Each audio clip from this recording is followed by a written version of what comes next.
Hey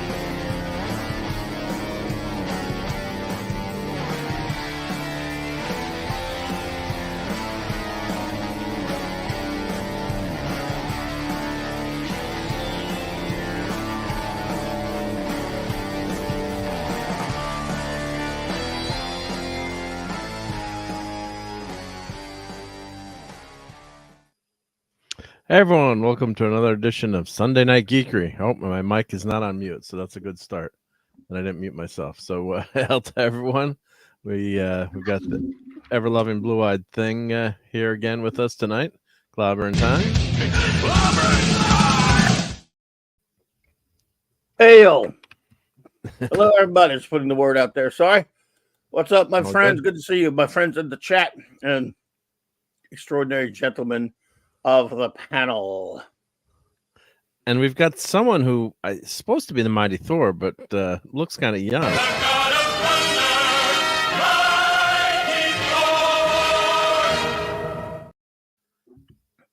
Did Maddie change your avatar? I don't know who changed my avatar. That's her with blueberry pancakes on her face from like a year ago. Because yeah, I spoil my daughter. I do not spoil my daughter. Yes, you do. Just because I give her a twice cooked brioche French toast with vanilla. Do that for anyone else. You're a real drill sergeant. You're a real drill sergeant, Steve. Yeah, I'm Sergeant Hulk, aren't I? Yes. Yeah, at least you're not the other sergeant.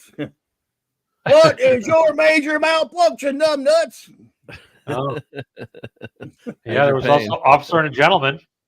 Yeah, that one too. Louisiana. Only two things come from Louisiana. Only two kinds from Texas. Gets it. Yeah. So let's say hi to everyone in the chat. Louisiana's gators and traders. Yeah. Sorry, go ahead. So we've got FKH here. Thank you for spending some of your Sunday night with us. The great Lord Toth. Howdy, howdy. Yeah. Hey, what's up? Avon lives. Long live the Legion. Did you show did LT see the Liberator? Yeah. I don't know if he's seen it yet. But let's play this for him and then we'll show it. Now here we go. And Callie in your place, would you? Probably not. What about you? What about me? Why don't you go? You are expendable. And you're not? No, I'm not. I am not expendable. I'm not stupid. And I'm not going. All right. So hail to LT. Avon lives, buddy. Yeah, we got something to show tonight. And we've got the Liberator show that was 3D printed by me. And that's headed to Clobbering Times. It's I'm not sure what speed factor. We'll have to figure that one out. But standard by 12. Standard by 12. Yeah.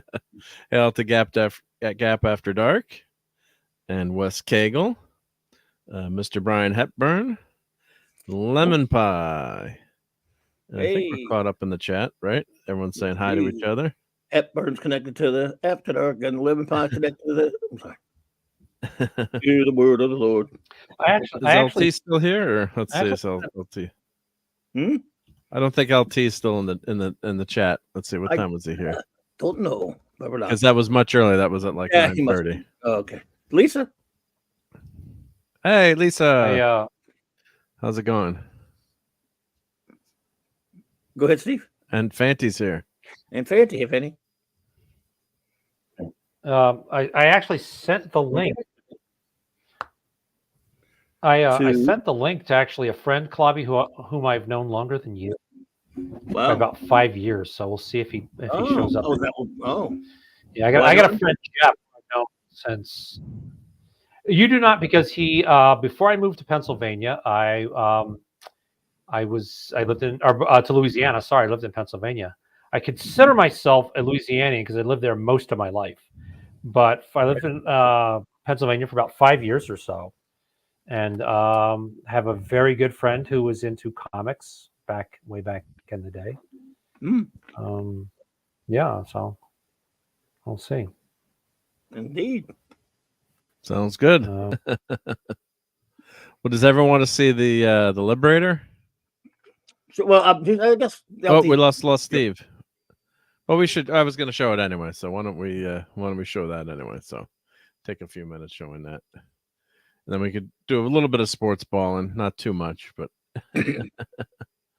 So let's let me change. Non-Ranger power. Excuse me. Hey, Don. What's up, fellers and ladies? Hawk's Nest Raid. He says Hawk's Nest Raid. Well, good to see you there, buddy. All right. Yeah, it was quite a day, huh? I'm really sad for those Bills. Well, it depends on who. Yeah. And I'm sick of the Chiefs. I'm still sick of the Chiefs, man. I've had it with the Chiefs. Has Mahomes not been in a championship game in the last how many years? I don't know. Yeah. He only missed like one. Well, it is pretty damn impressive. But, oh, yeah, they're good. Yeah. If you're good, you get there. Mm-hmm. Yep. And I've actually had a sloppy year and still managed to get back up. Well, it just shows you how important a good quarterback is. So it does. It does. All right. So here's the Liberator. Let me turn on the camera here. Oh, maybe I better change to the right camera. There we go. And hopefully Maddie's daddy will be back. Let's see. Did his interwebs go out? I don't know. Yep. Let me text him. Beautiful. Thing of beauty. So I got the engine lines on now. Let's see. I just texted Maddie's daddy. All right. And the Facebook. So yeah. So that's what I was missing last time. I was missing these engine line details, which you really got to have on the Liberator. He said he's trying to get back in. So. Okay. Yep. So let's spin her around, give her a ride. So this was 3D printed. So you had to print, three of. The good thing about this print, there's a lot of things that are the same. So like there's 3 of these engine nacelles, 3 of the struts, 3 of the pieces. And then you could print. I printed 2 of each. So Raquel's not listening, but I made one of these for her too. So. I'm just gonna, when I finally send it to her, I'm not gonna tell her, so because she's not gonna hear this. So, but no one tell her, otherwise you're in big trouble. Yep. Everyone, just want the secret, please. Yeah, otherwise they'll send Avon after you. The last thing I've got to do, I've got to print the decal for here, the Blake 7 logo. That's gonna go there, and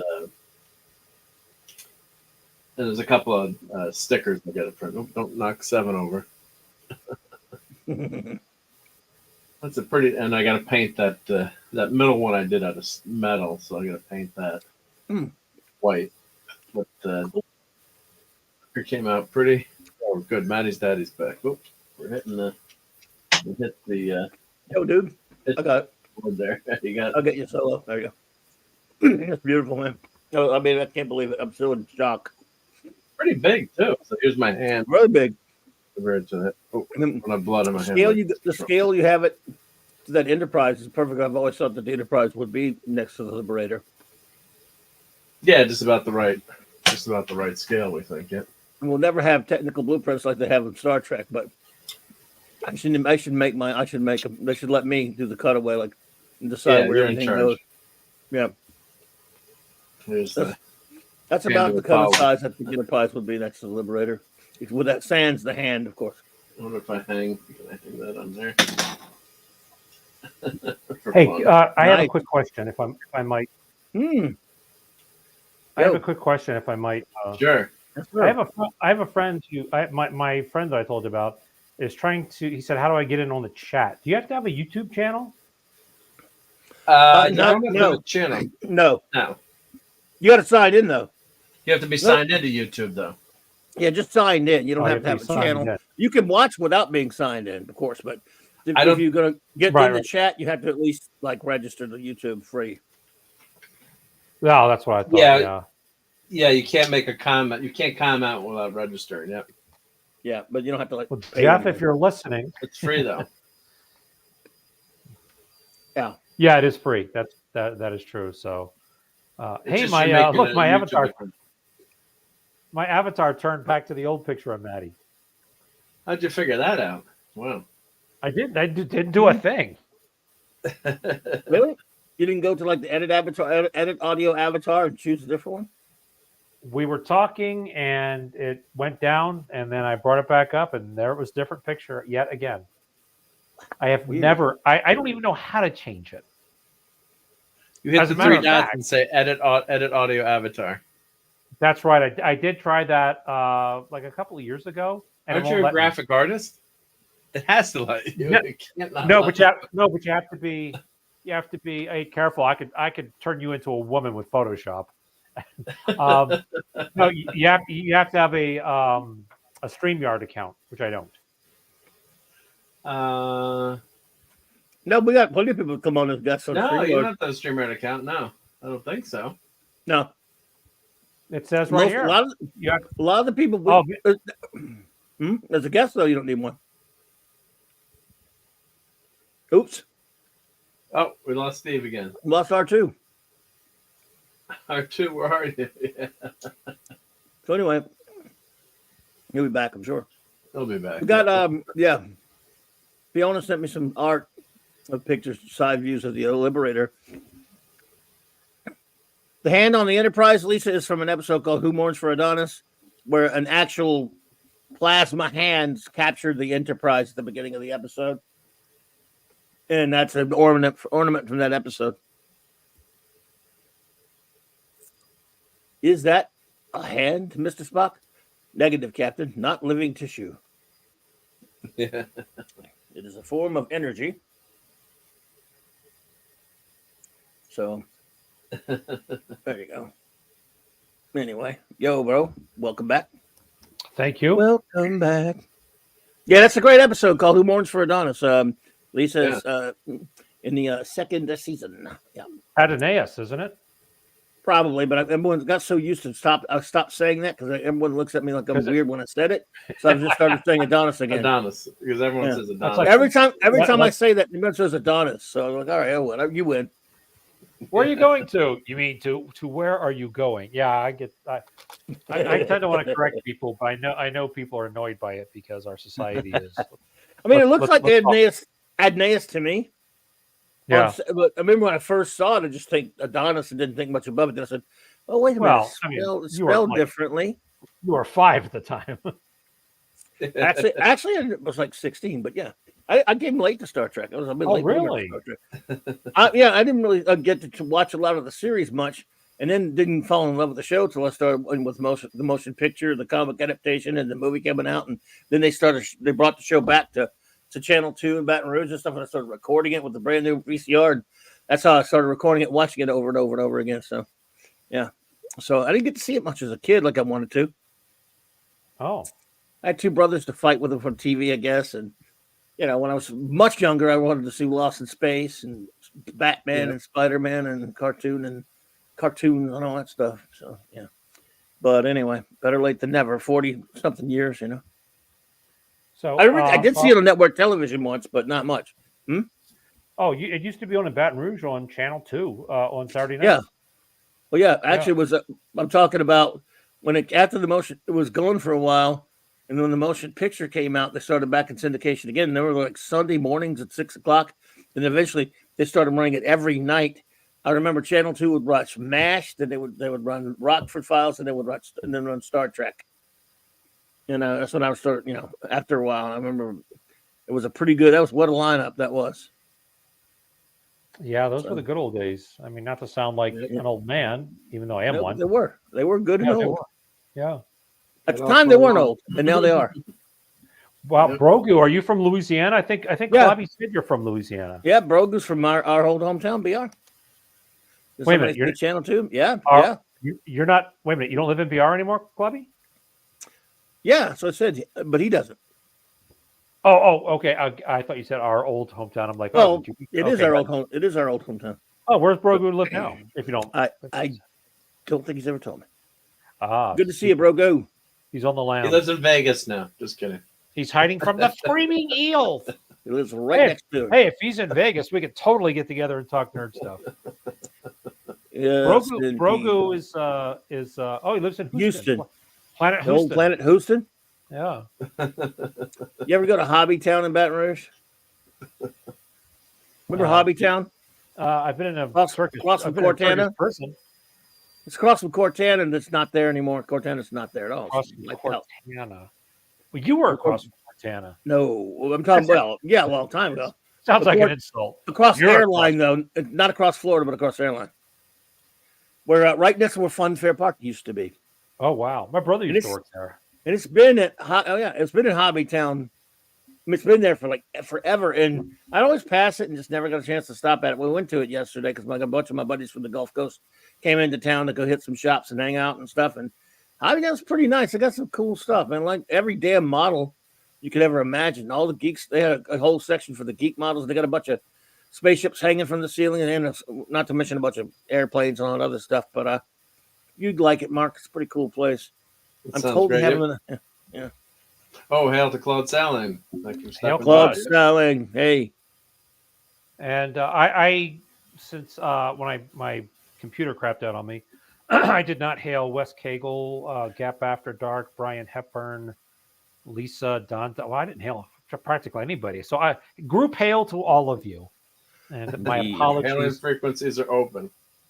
Wow, Brogu remembers Fun Fair Park. So he's got to be a little bit of an older guy too, because that closed down in the 80s, didn't it? The roller coaster. Yeah, do you remember the Wild Mouse, Brogu? I mean, I had that thing derail on me one time. Wow, that's cool that there's another former Baton Rougean. Yeah, I've been a couple. Once in a while, I've had a few of them reach out to me over the past couple of years. But you know, that Wild Mouse, that was a dangerous something. I mean, that whole, they had people like killed on it years before I ever even got a chance to ride it. I remember that. We rode it anyway. I was about to say. The roller coaster? Yeah, roller coaster. Yeah. People fell off the top of it. Well, that's got to hurt. And Wes Cagle, that's exactly how I used to watch Star Trek as a kid in the 70s. Yeah. So WPIX out of New York. Oh, yeah. And for years, which I'm sure obviously you know, but I always mention they played it at midnight until Seinfeld took over, which I do like Seinfeld, but I was so pissed when they put because that was our routine, was to watch Star Trek at midnight, and it was on was it Monday through Friday? Definitely Monday through Friday. I don't think weekend, well, maybe weekends it was on during the day, but that was such a cool thing every night. Or even I had to go to school at 7 a.m, but sometimes I'd still watch Star Trek and then go to bed at 1 and get up at 7. But yeah, it was that was a lot of fun. Yeah. Yeah, so there you go. Yeah, it's 12 a.m. Could fit 6 episodes on one tape. Yep. Until my sister erased some of my tapes. God, I was so mad. Yeah. Like 90210 or something. I don't know what it was. Yeah. Oh, wow. Yeah. There's Minimus. Hey, Claude, we got Claude squared. Minimus is here. Hell. Howdy, Claude. There are a lot of former Baton Rougeans. But not in the chat, but not in our chat. Usually people who know me and Klobby tend to steer away from us. I don't know why. Not much and why. I say the Liberty is 200 meters. That would be about, you're mixing units on me, Phantom. So 200 meters is about what the 600 hell, feet. How many Calicams? How many Calicams is that? Yeah, Calicams. Yeah, and I think the Enterprise is 947 feet. So if that person's correct, that would mean the Liberator is only 656 feet. I like how people in the chat are talking about the stations they used to watch old shows on. I find that very cool, guys. Phantom Outsider was in New York. The Klingons, use Calicams, but They missed an opportunity because Klingometers is the perfect measure word for Klingons. 12,000 Klingometers in closing. Oh no. Klingometers. I remember when they eventually changed the name of the Klingon homeworld to Kronos, but for a while it was Kling. Kling. It was Planet Kling. Yeah, it's like because we humans live on the planet Human. Yeah. Humarna. All over the planet. Human. Humanana. Human. Human. Oh yeah, and of course, yeah. And the honeymooners. Yeah, I got to clip Kenneth Corey Apple. I started to clip it and never finished Kenneth Corey Apple? Clobby, do you do an impression of Jackie Gleason as Ralph Cramden?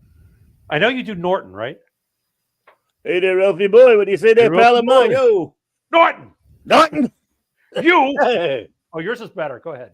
Oh, that's okay. You're going to get it, Norton. You're going to get it. Button zoom right to kiss her. Oh, you say that to Alice, of course, but yeah.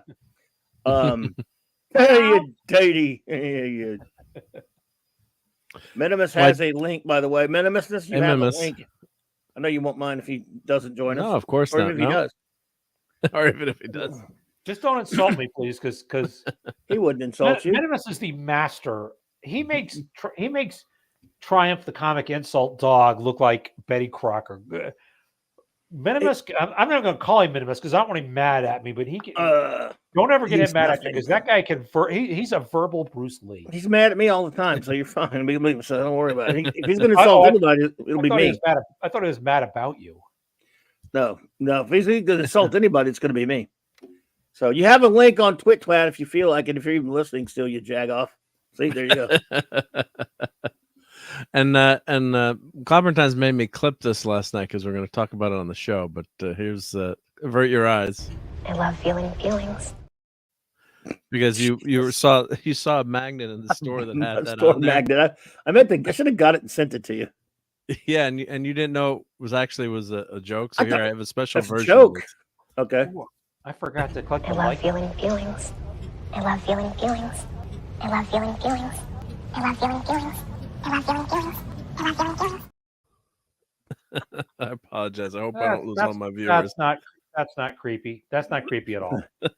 Well, the context on this one, Steve, that's of course from the horrible fake Trek show called Star Trek Discovery. STD is no, what it's just playing it over and over again. It was no, I know, but the context behind this is people for the who have started reviewing the show back then.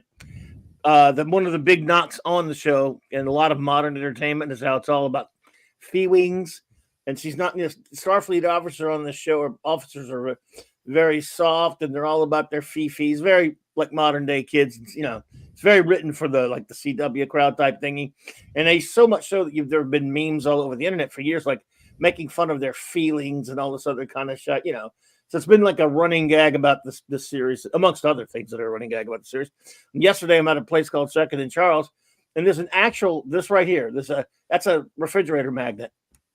It says, "I love feeling feelings," and I never, me not having watched that or remember anything about that episode of her saying it in an episode, I thought this is like one of those internet memes that makes fun of Tilly because because all these people are such horrible. If you watch that show, I'll be right back. I got something. Okay, go ahead.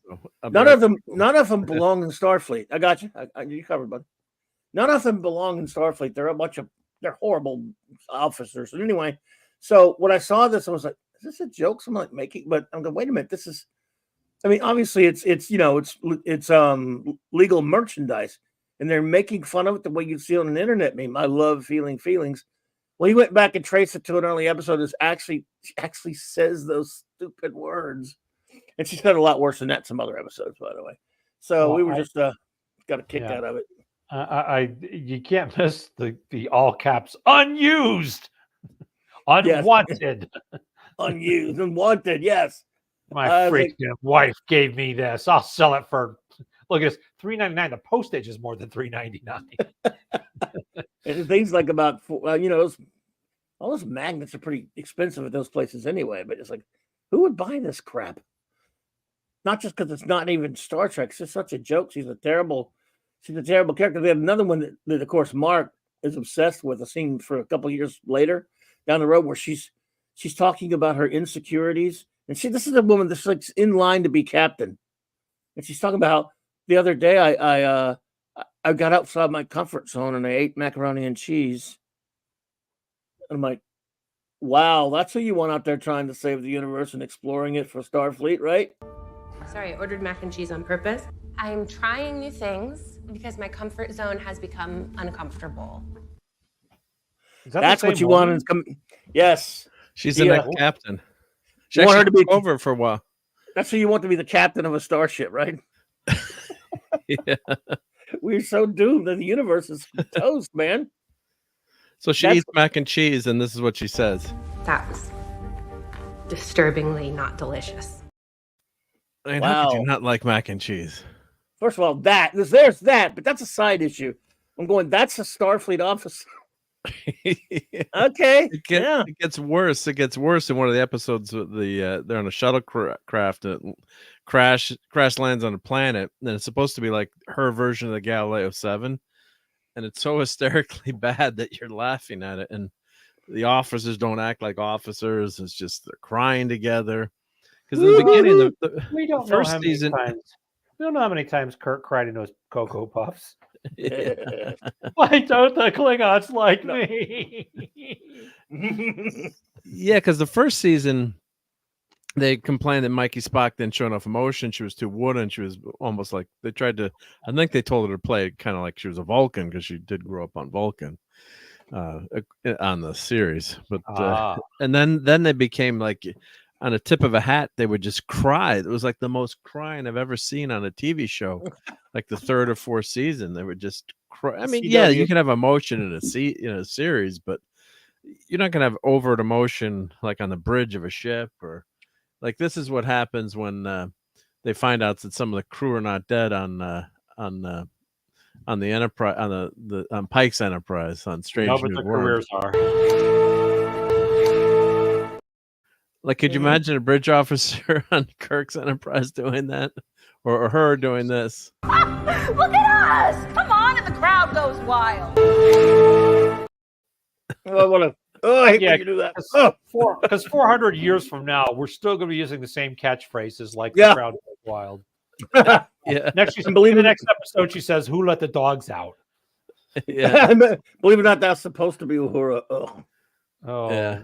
Wow. Hey, Fanti, Maddie actually did come up with the idea for pizza mac and cheese like 2 weeks ago. Klobby, if you saw my Facebook post, nice. I posted. Yeah. What are other $1 million ideas, which I love? Maybe I shouldn't say it. Donut ice cream. Okay, I think that's been done. That may have been done. Oh well. That's a great idea, though. Yeah, but I like the line of thinking.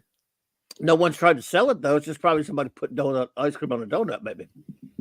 But my favorite is chunks. Yeah, my favorite is the pizza, the mac on the pizza. Or pizza flavored mac and cheese. Yeah. Oh yeah, that's good too. I mean, think about it. They're both cheese with pasta, a form of pasta. Just throw some pepperoni on there. Yeah, pepperoni works with anything, man. I love it. Oh man, yeah. I can eat a pepperoni pizza that's just nothing but pepperoni. Klobby, you know who we sound like? I'm sure you'll know this reference, Klobby, but do you remember on the Sonny and Cher show they used to have Fat Masterson? I remember the show, but I don't remember that character. I don't remember it that well. They did this show. No, it was called Ton Smoke. That's what it was, Ton Smoke. And you could never do it today. Everybody got padded up, and Jeff Mitchell, you logged it. Sorry, hey. My oldest friend in the world, Jeffrey Mitchell, has just logged in. He goes by, I think you still go by Jeff. Klobby, you are now my second oldest friend. Wow. Yeah, I've known this guy for like 5 or 6 years longer than I've known you. Jeff and I used to collect comic books back in the 90s. And he's just a great all-around guy. So welcome, Jeff. Welcome, Jeff. Yep. Of course, your chronological oldest would be Claude. Oh, ouch. And don't forget to clobber, like, and subscribe, Jeff. Just kidding. Jeff, we do get nerdy and we get ridiculous around here. So hang on a minute. I'm going to even though there's I a haven't showered- spinning Liberator in the background there. Of course, that's you can't get much nerdier than that. Most people don't even know what the hell that ship is. Right? I mean, if you went down the line and asked people, what's that ship? I wonder how many people on the street would get Not that. many. Maybe 1 out of 100, maybe, I'm guessing. I mean, most people can't name Not even who that. their senators are. So, I mean, Yeah. Well, it's sort of like again last week. I went to 2 weeks ago. I went to the Fan Expo in New Orleans, and a buddy of mine, my buddy Larry, was cosplaying. I think I showed it to you on there. He was cosplaying the Earth 2 Robin, the first Earth 2 Robin costume. Not the yeah, second. they're showing us. Yeah, yeah. And we're standing around there, and I'm going, you know what? He did a really good job with the costume. It's really nice. He's been working on it for a long time. And I said, you know what? If the gun to everybody's head in this place and you had to guess this costume's character correctly, or you get your head blown off, was going to be about 7 of us standing around here alive. I mean, there are thousands of people this on. And, you know, and but a few people got it, though. But still, there'd have been a lot less crowd, if you know what I'm saying. That'd have been the case. And there you go. But it's very obscure. Obviously. The Liberator is not quite as obscure as that, but it's close. It's pretty damn obscure. That's pretty. It is pretty damn. It might be more obscure than the Earth 2 Robin. No, Earth 2 Robin, dude. I mean, the first Earth 2 Robin costume, that's pretty damn obscure too, though. So if I could just. I just want to say, Gap After Dark said sorry to hear about your slip. Hope I didn't see that in the chat. Gap After Dark is okay. Oh, I hope you're okay. Fall down to the ice or something. Oh, hope you're all right there, Gap. Oh, and Bubba Doom is here too. Sorry, sometimes when I'm Bubba Doom, hail Bubba missing Doom. people pop in. So hail Bubba Doom. Thank you for stopping Hail. by. Yep. I just wanted, since Jeff and I haven't seen each other since before the moon landing. There are people in this channel, Jeff, from all over. Actually, sometimes all over the world. All we over do the get, world, definitely. Yeah, we get people from Australia. We get people from Europe, Mexico. Occasionally, yeah, Scotland, Germany. So yeah, so and we talk about on this. So my friend with the thing icon is my second oldest friend, Mike. We call him Clobber in times around here. I've known Mike since about 81. Clobby? I think you first came to Mouthline Comics when it was either 82 or 3. Did you first go to the small shed, one. the shed in the back one? The small one, yeah. Okay, so that would be 82. Yeah, 82. yeah. I've known Clobby since 82, and the person who runs this channel is Marc D with a C. He used to be Mark with a C, and then I was at the gym with my phone in my pocket, and I had what do you call it? A butt band. What do you call a person? A wrench. What's the word? The more official. Oh yeah, a moderator or a moderator. Mod. Yep. I had moderator privileges, which no one should ever give me. And I put my phone in my pocket, and it basically deleted Mark's with account, so I had become Marc D with a C. So and he is in actually your neck of the woods. Mark lives in New England as well. So I don't know. If you tell people. I don't know if you tell people where you live, Mark. I just tell them in Connecticut. Yeah, he's in Connecticut. So Connecticut. Yeah. And Clobby has a channel. Clobby has a channel that they talk about all kinds of things several nights a week. It's Clobber in Times, as you see. Hey. And Mark is usually Sunday Night Geekery, and he does some other stuff as well. And for some God only knows why reason, he likes clam on pizza. New England clam pizza is awesome. Yeah. But they're great guys, Jeff. So he's like Hawkeye. Jeff is a great guy too. So yeah. Save your rapier like wit for the clam diggers back home, Hawkeye. Well, that's from the MASH movie though, not the TV show. Yeah. But New England here, we love our clam pizza. We love our clam pizza here in New England. Yep. Well, I thought it was just a Mark thing. Is that really a Pepe's and Sally's, and it's world famous.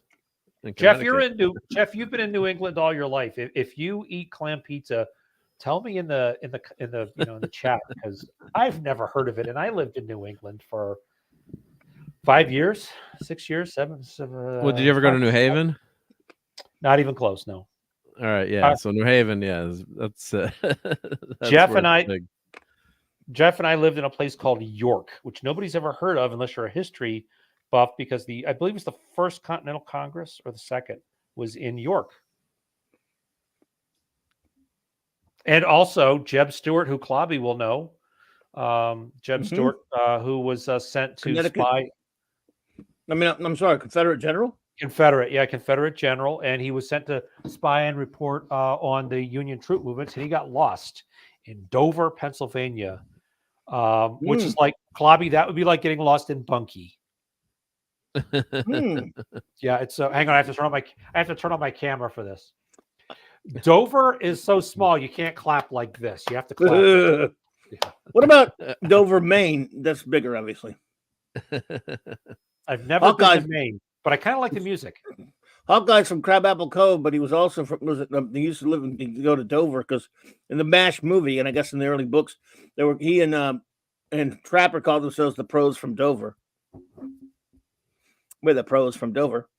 Nobody got my joke. I've never been to Maine, but I kind of like the music. Three Dog Night, really? Wow, good one. Too obscure.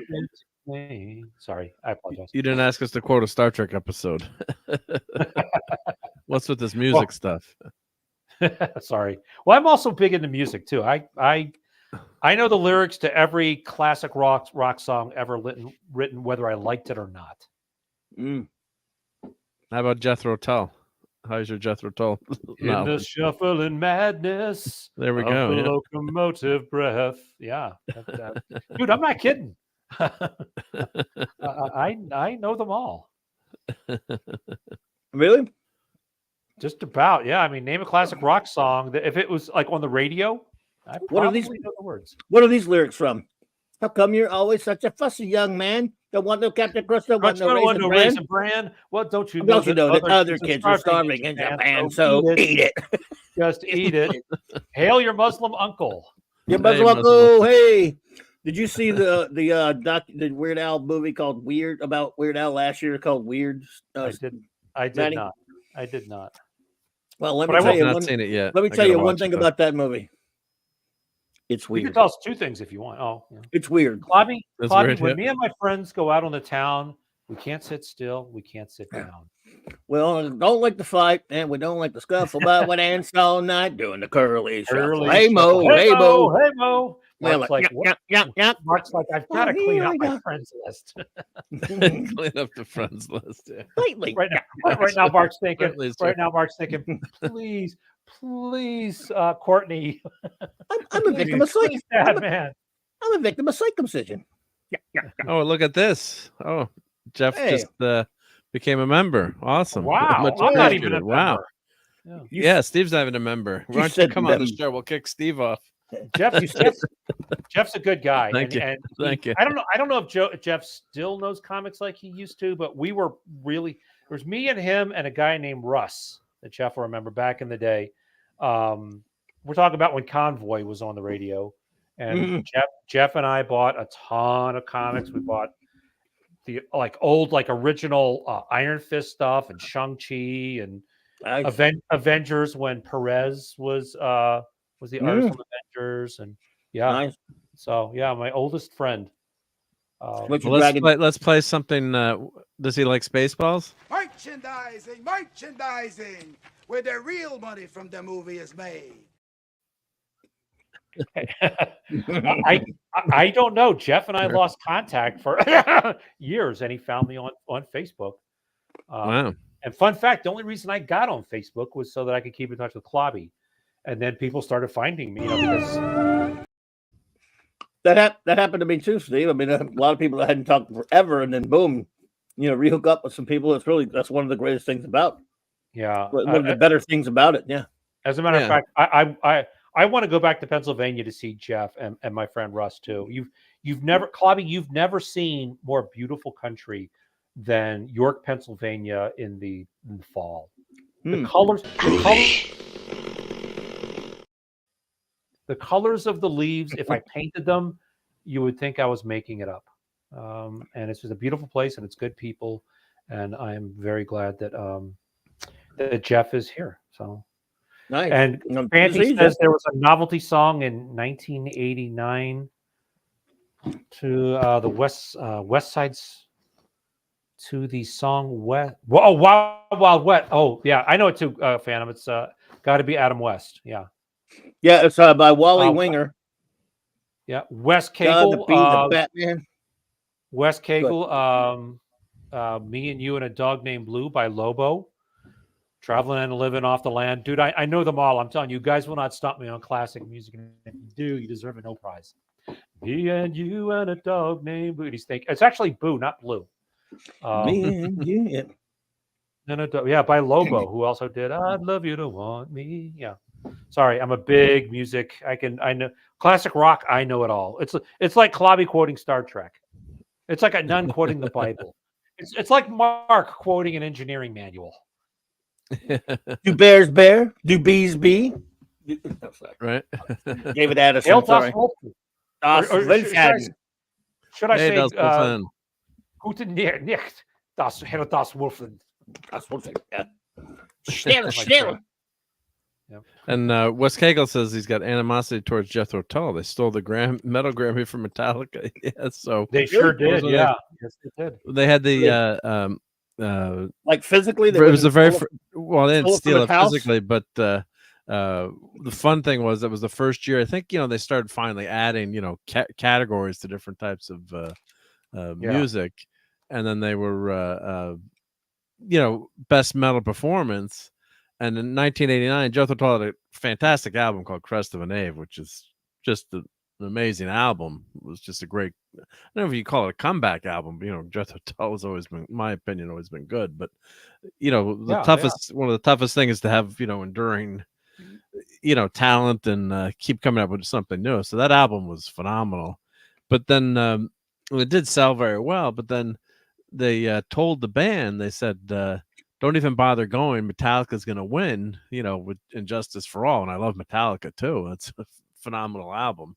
And Tull is not metal. I mean, probably the bigger Tull fans, but they're not metal. But, it was a hard rock. So I guess they were trying to give, it was always the pop stuff that was winning the Grammys. Of course, now they have many more categories. But so that's why they're not even there to accept it, because they, and that's a big moment when you win, you win a Grammy like that when you're in a the inaugural obscure, but it's, I mean, they're not as much as I love Jethro Tull, they don't get a lot of acclamation. So and that would have been the first year, but they told them don't go, don't even bother. And okay. You're very right. Let me just, I'm being challenged here in the chat, not to hijack things. Phantom Outsider, you got a brand new pair of roller skates, or I got a brand new pair of roller skates. You got a brand new key. Yes, I know that one. Wes Cagle, Smoky Mountain Rain keeps on falling, which is technically country. I keep on calling your name. So yeah, I have no life. I know all the classic music, but thank you for testing me. I hope I passed the audition. There's a little Beatles trivia for that, because Mark knows a lot of Beatles. Yeah. I hope we passed the audition. So yeah.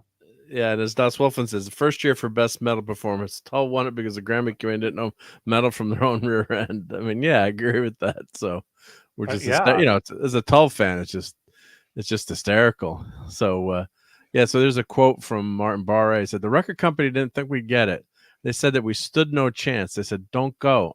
I mean, I really wanted to go, he was a loser. I wanted to go there. He begins. So I have to say it was their mistake and their lack of confidence in the band. But yeah, what a shame, because of the biggest moment possibly ever in my career, maybe Ian and the others, it was lost forever and didn't come across well that we weren't there. It just looked really bad. But despite that, it's a big deal. It was a big deal for me because essentially it was me, Ian, and Dave Pegg that wrote and arranged and recorded that album. So I feel a big part of it. And yeah, I dare say I deserve it, he said. I don't have a problem with it. And this is a guitarist for Jethro Tull, Martin Barre. Because to me, it doesn't just represent one album. It represents years and years of a band putting something into the system. I think that year, whoever it was, recognized that we needed a little bit of a nod. It was a good album to choose. So I'm not going to argue with Martin Barre. But some of their stuff does sound, it's very hard rock. You listen to Locomotive Breath. But yeah, it's that's one of the classic trivia questions. So, and I think next year, I think Metallica did win next year, and they said we would like to thank Jethro Tull for not putting out an album this year. So yeah, fun stuff. So my buddy Jeff, who your newest member here, who says he does like Spaceballs, has over 1,500 comics. And Jeff, nice. The song, Jeff messaged me today because his account had been hijacked. And he said, "Hey, it's really me, and I can prove it. Mr. Felizi used to play music when we were taking our exams in chemistry in high school." And Jeff, during the final exam, he played "It's a Living Thing." What a terrible thing to lose. So I'm just trying to tie everything together here, but yeah, Jeff has 1,500 Jeff, I don't even have 1,500 comic books, and I have a freaking Thor costume. Yep. And a black Daredevil costume, the first season of yeah. Nice, yep. Oh, and this is getting extra nerdy. I just checked it. So actually that first year it was Grammy Award for Best Hard Rock / Metal Performance. So it was combined. So now they've separated the two categories. So now there's a hard rock performance and a best metal performance. Aha. So that technically, so Tull would classify as hard rock, I guess. Yeah, interesting. I wouldn't even call them hard rock. I mean, well, that album is pretty. There's some pretty hard rock on their later album. You know, it depends on the album, of course. But yeah, Locomotive Breath and Crest of a Knave had some pretty hard rock songs on it. But yeah, it's that's hysterical. So, yeah. So good stuff. Yeah. I actually used to listen to. I had a cassette tape of their greatest hits. Jethro Tull, and when I was I'm sorry, one of the MU was probably the one you had. Yep, Jethro Tull greatest hits MU. yeah, and so Klobby, I had my senior year in college. I had my painting studio was in Tiger Stadium, and it was so loud that I would just put on headphones and I would crank Jethro Tull while I painted Sybil's. How long were you living in there? Were you in there? I was there for a year, as my whole senior year. I remember. Yep. So, yep. Didn't I go see you there once? I don't think you did. Maybe you didn't. Maybe you just told me about it. Sybil and I lived across the street, and you would come over. Okay. I can't remember now. There you go. So, anyway, but Tiger Stadium. Yep. Go Tigers. So, anyway. Loud place. Yeah. If anybody wants to try and stump me on any more, 70. It's funny because Stream Element says sub to that 70s rock fan.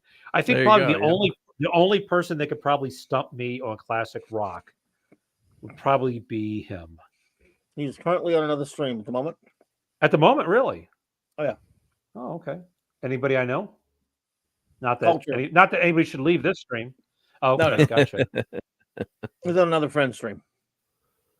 A lot of people stream on Sunday.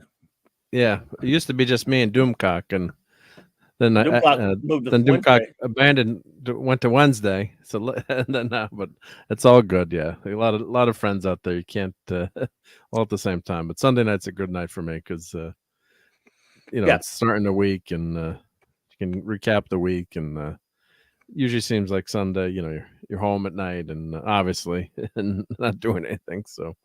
It's a good night. Yep. Since I haven't showered, you're gonna sing Rhinestone Cowboy? I haven't. I could. Yes, I know all the Glenn Campbell. It's no wonder that your door is always open and your furniture is gone. Oh wait, that's not exactly the words. My father played guitar and electric guitar in a country band, so I know Chet Atkins and Roy Clark and Johnny Cash. I know them all. So there's no. I put this on because I haven't showered, because I've just been too busy today building things for Maddie.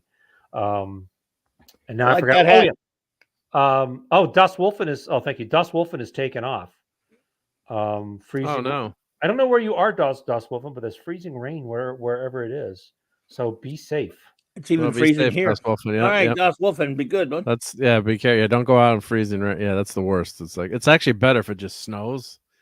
It's the worst when it just goes like that rain where you guys don't get it down south that much or where you guys are. We're actually having the coldest week in a long time, and then yet today it's really cold. Tomorrow it gets goes back up. It's 40. It's 46 here in Las Vegas. Yeah, it's we're 43 here. You know about Rouge is. So it's cold for you guys, but not for us. Well, it feels a lot colder for Clavi because of the humidity. I know it's a cliche. It says feels like 38. Humidity makes it feel colder. It's very dry in Vegas. And you know what Monday is? The high is 67, the low is 61. After all this week of the 40s and the 30s, and it's insane. All week we're going to be in the 60s, the 70s, and yeah. Just real quick, Phantom Outsider. I remember Mr. Jaws, but that one I cannot sing. Wes Cagle, crazy on you. Don't insult me. I mean, have a heart. Have a heart, Maddie's daddy. Come on, Steamboat Annie, the Dog and the Butterfly. So many. Barracuda. Actually, Jeff, our buddy Russ. You remember Russ is one of 2 African American guys in our school in Pennsylvania, and his CB radio handle was Barracuda, and mine was actually Captain Marvel. Nice, because that's all I knew about comics at the time was the show Shazam. So, who was the Bandit? I don't know. I'm sorry. Whose radio handle was the Bandit? Burt Reynolds, of course. What? Yeah, Smokey and the Bandit. Yeah. Eastbound and Down. Hey, Hail to Melted Copper. Good to see you. Annie. Right, Dreamboat Annie. Yeah, good one. And Wes Cagle, thank you for being a channel member. Much appreciated. So, not Wes. I'm not Wes. I'm thinking my brain is not working. I had that highlighted. I was saying, good night to Das Wolfen. Thank for Das Wolfen for being a channel member. Wes Cagle's a channel member too, I believe. I guess I'm going to have to become a member too, because Jeff became a member on his very first stream ever. I'm assuming because he didn't know how to sign in. Which is not an insult, Jeff. It's just I wouldn't know how either. So you're making me look bad here, buddy. I mean, next thing is we're doing super chats, and then I won't be able to show my Hail Jamalama, or is it Jamalama? Hey, Jamalama. Whatever you like, I think. I don't think they mind too much, right? I don't know. I used to call Mark Kluby, and he didn't take it very well. So. I'm gonna stop my camera now, so nobody has to look at my ugly face, because this one's much prettier. Everyone loves your face, dude. You know that. Yamalama. Although Claude back in the used to always call me Chuck Norris, so it's a good thing he's not on the stream anymore, because I'd still be getting those jokes. And thank you, Wes Cagle, for being a channel member. He's actually not feeling well, so shout out to Claude. He couldn't make it. I sent him a link, but yeah. Healing energy Claude's way. Yeah. He hung out with us a little bit yesterday. I had the Gulf Coast boys come into town, like I said. We had a great time just hanging, doing nothing in particular, geeking out at comic shops. Oh, don't forget, by the way, if anyone hasn't clicked the like button or clobbered the like button, subscribe, all that kind of stuff. Let's try and help the channel grow. Yeah. Well, let's play something for Wes Cagle. Wes Cagle, here. This is this is not for Wes Cagle, but this is one of my new. If anyone does anything wrong on the stream, personal foul, crackback, 85, offense, 15-yard penalty. Here we go. How about some classic Princess Bride here? Well, it just so happens that your friend here is only mostly dead. There's a big difference between mostly dead and all dead.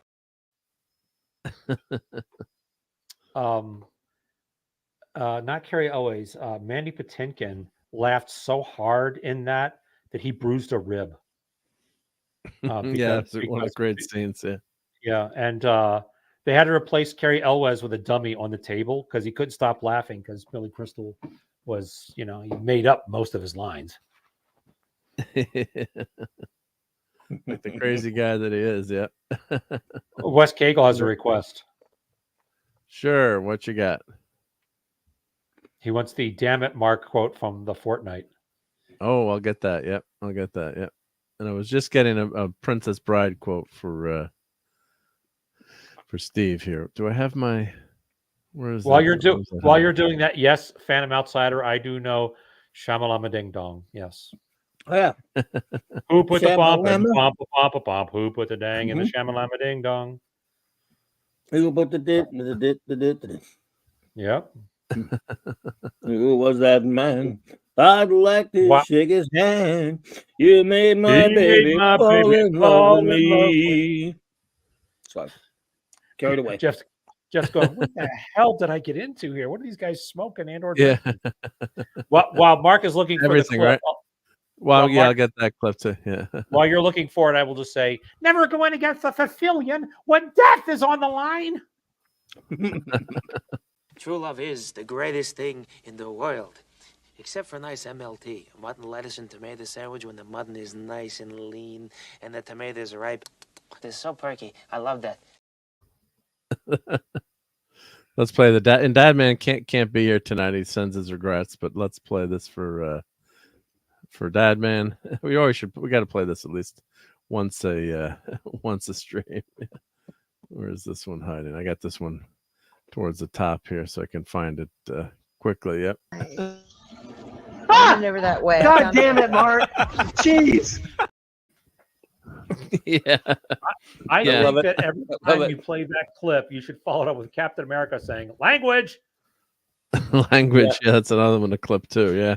Is everyone just gonna run right past the fact that Cap said language? I'm sorry, say that again, Clubby. I was quoting the point, and after Cap says that, right? When Iron Man says, "Anyone?" So are we just going to run past the point where Cap said language?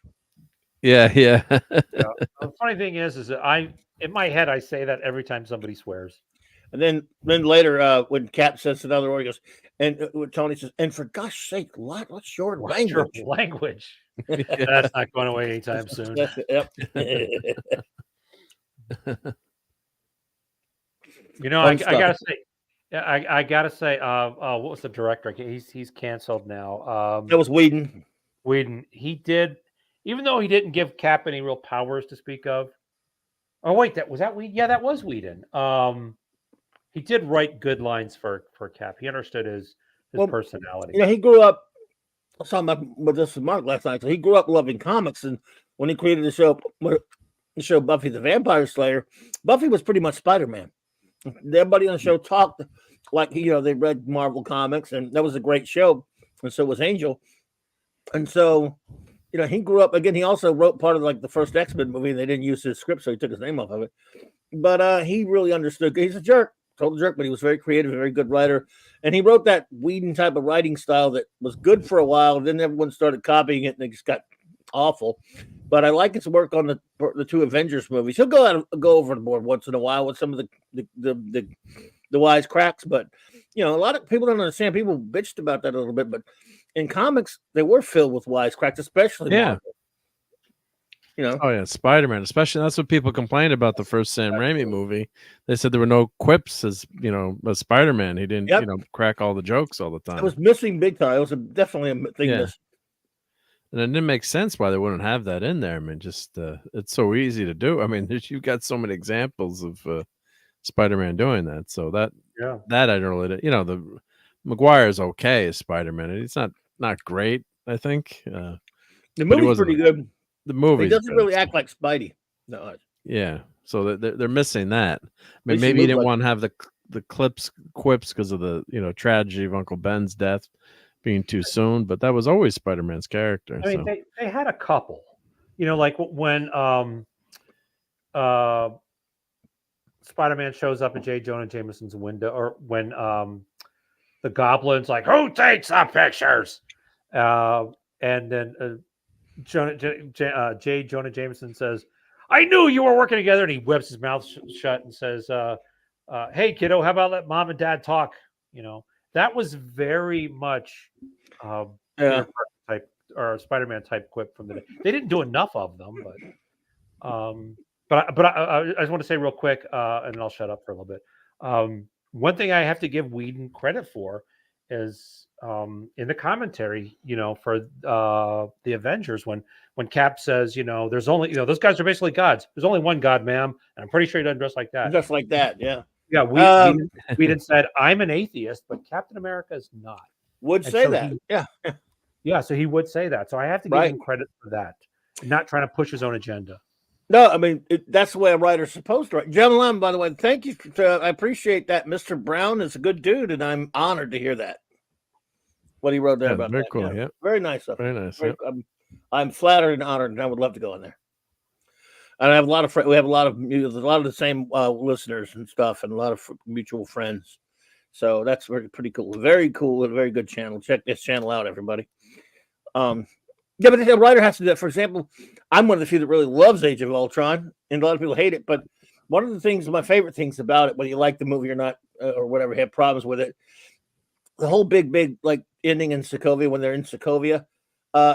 Joss Whedon was one of the, rightly so, biggest critics of Man of Steel, because he said, look, it's just disaster porn. Superman is just knocking people in the buildings. He's not rescuing people. And he says superheroes, part of that, one of the most important parts is rescuing people, not just punching things. And he went out of his way to put several scenes in there where the Avengers are rescuing innocent people. Yep. And I loved, and they're all great scenes too. Cap is like ordering, as soon as he takes control of Scarlet Witch and Quicksilver, he orders them to help him rescue these people on the train. And then later when they're Sokovia, they're running around saving people, because that's what the Avengers do. Exactly. Exactly. Yeah. And Melton Copper made a good point. He said, Cap can do a sleeper hold and Superman breaks necks. That's like, exactly. Ridiculous. That shows you Cap is still the hero and Superman is just a very strong guy. What am I supposed to do, Dad? Let a bus full of kids die? Well, maybe. Man of Steel is not the real Superman.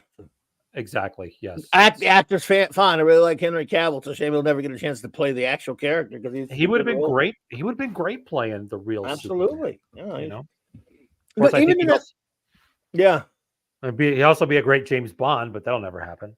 Even in the Whedon version of which is the Justice League, which is not a good movie because he didn't have anything to work with, he was able to change enough of that movie to put his Superman in that movie, who looked terrible because of that CGI mustache thing. The mustache. Acted like Superman, whereas of course in the other movies he didn't. Unbridled Rage has a really good, it's like 3-hour video on why that didn't work, and he actually points out a lot of things that Whedon tried to fix, because there's a lot of things just make absolutely no sense in this movie. And they don't occur to most of us because we sort of just watch it and we don't analyze every scene. But most of the stuff in Justice League makes less than 0 sense. They have these 3 pieces of the mother box, basically, that they'll just separate them by a few miles and everything will be okay. Why do they have to be stuck together? Why don't they stick themselves together? Why do the humans just bury them in a shallow grave? I mean, and there's a lot of stuff that Whedon, and I'm not, I think Whedon's a jerk too. I mean, Oh, he's a total lowlife. But he tried, but he did try to fix some stuff, and he did try to keep people as they are, instead of making them into who he wants to see, Jar Jar just can't picture a world where people do heroic things. Well, that's you mean Snyder, Zack Snyder, yeah. Oh, I said Jar Jar. Sorry, yeah, same deal. He's the same. He's pretty much the same. There's even he made the tone is far more like a superhero thing. There's even his back, because I didn't mind Batfleck in that so much. So like Alfred had the funniest line when he told him, "I miss the days when our biggest problems were exploding penguins." Yeah, pretty good. It was a pretty good line, but so. But he had his issues too, because, and it may have been Feige, directed. I mean, directed in terms of directives, but I think he did a few too many jokes too. I mean, maybe not so much. Ultron. You know what? As I think about it, maybe not. I was going to say Whedon. Oh, he did. No, he did. But actually, not like everybody else. Right. He only did 2 movies, and then he did Justice League. But Actually, I think the balance was pretty good. It was later when it kind of got to a point where if everything was a joke. And if everything is a joke, then it ruins the ones that are funny. I mean, you can't have a wisecrack every time. So I think when it was still the MCU, that were pretty good at keeping things away from being too far. And then eventually, after the Russo brothers were gone, everything just became not only badly made, but a joke. They should be in charge of the whole Marvel universe. Well, they were overruled. That's why Endgame turned out to be such a mess. If they hadn't been overruled, it would have been so much better. Yeah. Yeah, that's true. I mean, those guys knew how to make. I mean, for my money, the movies that they made were the best ones. With the soldier. How did they get overruled on Endgame? Well, Feige made them do certain things, like that stupid girl power scene. Feige, that was them, right? Yeah, killing a couple of the decisions made, like I think it was Feige that made the decision to what the way that Cat would be a give up, which I hated.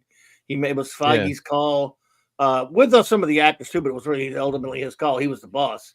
Everything that happens in this movie, in this case, like in most normal film, it's the director you blame and the producer and the writer. Not the writer. The writer could write the worst crap. Well, that's true. The director can change. The director is what it has to get past the director. So even if the writer sucks, directors change things, they do stuff. So in this case, however, it's the producer and the director. But actually, in this case, it's not even the director. It's not like Scorsese. Whatever ends up on the Scorsese screen by Scorsese he's the boss. It's whatever you see in a movie of his, like it, dislike it, he's the guy you go to. He's the guy that I don't want to use the word blame, credit, blame, whatever. And that's it. He has complete say of what you see on screen. His producer is very close to him, but it's him. In corporate produced product, it's a show. It's like a producer or the production guy. In other words, it's Kevin Feige. When it's any of this new Disney Star Wars trash, it's Kathleen Kennedy. Nothing will get past her. It's not the director. She does hire the director ultimately. And the entertainment value is one thing, but if you see anything on that screen you don't like, she let it on there. And same thing with Feige. Anything you see, it's not Robert Downey Jr. It's not Chris Evans or Chris Hemsworth. It's Feige. And it's not the Russo brothers either, because they direct the movie. Ultimately, there were a lot of things they wanted to do they got overturned on, especially with Endgame. That's why, the whole time travel plot, though the snap, the worst thing about all of those movies is the 5-year snap. The gap of 5 years is the dumbest thing I've ever seen in a movie ever. You talk about write yourself. Well, they could have gotten. I'd like the original idea, but they could have gotten rid of it at the end. What? We could have changed it. I disagree. The dumbest thing. Oh, sorry. Go ahead, Mark. Well, no, I was just going to say, because what they should have done is, had Iron Man fix everything and bring back. I understand you could have erased. Yeah, okay, that's fair enough. But I wouldn't even have had it. I would have made the real Thanos for the comic anyway. But if you're going to have it, which again, also it's them trying to make Thanos more of a relatable character instead of an insane nut in love with death that got us where we are. But still, they were the bosses. He was the boss, not them. And he basically wanted to go forward with that 5-year gap. And Tony Stark, of course, had to do it because he had his daughter. He didn't want to erase his daughter. And so there you have the 5-year gap. He didn't take into account all the horrible misery caused by Thanos. By and all the people the universe. And all the people that died that were, for example, in an airplane that came back in midair. Exactly. And, that's why Tony Stark was a selfish pig. Or all you had to do is just say he snapped it because he had the power of the universe. He was able to keep his daughter. He had the reality stone. Yes, he could have changed. Yeah, he could have just changed reality so his daughter existed. It was a mess. Easy, and we're comic book readers, so there's always ways to, write around things in comic books. I mean, that's nothing new. So and the worst. So that was the snap. I didn't mind the snap 5-year gap, but then it should have been erased. But they did that to upage certain characters too. So Ant-Man's daughter, Cassie, of course, she's 5 years older, so they can age up characters and right. I think they aged up Hawkeye's. What's her name? In 5 years, they aged Ant-Man's daughter 13 years. Yeah, I You know, know. They went. She's not like 13 there. She's like the actress 18, is actually 19. 27 or 29, I think, who plays her in the movies. Yeah. But Yeah. she does look very young. And Claudia, I would say the dumbest thing is actually how they spend a couple of minutes of Banner explaining how you can't go back in time to change the past, and then so let's go back in time to change the Change past. the past. Yeah. Yes, that was. Let's go do the thing I just said we couldn't. It's impossible to do. Yeah. Time travel screws you up every time. In deference to our buddy Captain Finity, time travel's a mess.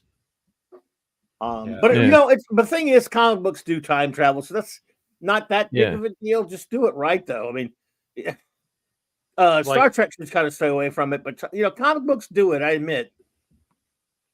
You know, but anyway. And when Cap, and of course Cap giving it, like they could have had Cap go back and have. I hate it so much. Yeah, they could have had Cap go back and have that dance and tell Peggy, you know, so I can't tell you how or why, but I ended up surviving, and you know, it would change the future. But I just wanted to have this one dance with you, and I love you, you know, that kind of thing. And then he goes back, but because then he started a new timeline then, and why would he have been so? It was so A would have been by their own rules would have been a new timeline because it was that whole branching effect, right? So would that Cap have even existed in their timeline, or how would you have changed the past? And then Cap doesn't really age, right, with the super soldier serum. So why would hell have all of a sudden age to be like a decrepit 80-year-old man, even if he had lived, you know, what you know, World War II, right? So now, of course, it's much later. Originally, he was founder in the 60s, so it was 20. He ages just extremely So they should have had him look 50, not 80. You're right. Yeah. Yeah, and he's never gonna age in the comics. Let's face it. He just should have had a little bit of gray and a couple of wrinkles, but they made him. Yeah, they made him decrepit. Skin. Yeah, almost. Yeah. So, and if anyone out there has read the recent Cap, well, it's not that recent now, but Cap, when he lost the super soldier serum, it's happened multiple times, but maybe like 10 years ago now. I can't remember how long ago, but he lost, you know, the super soldier serum, and he was an old man. He looked like he did an Endgame, but gradually they kept drawing him, and then he kept having more and more muscles. Like they couldn't, you know, draw Cap as an old decrepit guy. So you remember that clever times, but he was like the most buff 80-year-old looking guy you'd ever seen. Like at first he was like, you know, walking around with a cane and, you know, totally decrepit. And right, and then he was like wearing, you know, the spandex and walking around and and you know, like a physique, like, you know, he looked like Arnold, you know, not like Arnold Schwarzenegger big, but pretty damn, you know, looking pretty damn good. It was hysterical. He should have been at least as built as I am, and I'm very out of shape. But no, you're not, man. No, you're not. Hey, come on. Well, see me 5 years ago. I mean, come on, that's just before marriage, COVID, and baby. But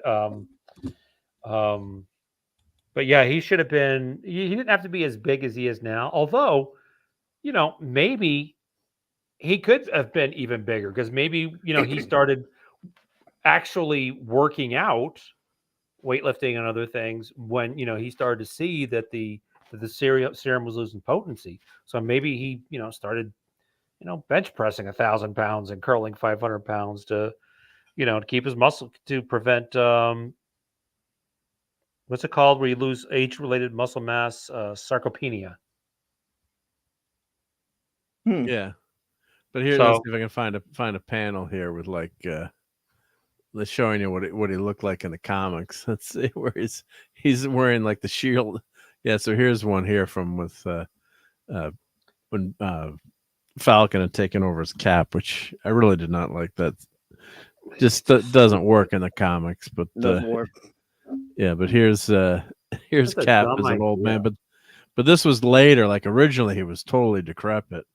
Like it's horrible artwork, but you can see how buff he is there. You know, with the shield, the shield outfit. Like Dark Knight Returns, kind of. Yeah. Yep. But that's, you know, that's him. Like that, you know, aged up. But look how, you know, he's in better shape than most people. So exactly, yeah. Exactly. But originally he was he was you know, could barely move. So, but you know, so I don't blame the writers either, I guess, and the artists. You know, eventually, and of course, you got the super soldier serum back. Yeah. Oh yeah, Robo's 90 capsule. That was another time when he was losing the super soldier serum power, if I'm recalling correctly. And Tony Stark made him a suit, like a Robo suit, and then at one point he lost the shield, so he had a gauntlet that would create a shield. Like a photon shield for him. Yeah, I think that's about the time Daredevil got that fancy dancy outfit that didn't last. Would that last like 6 issues or something? Melted Copper really knows. Which one? You know your stuff, dude.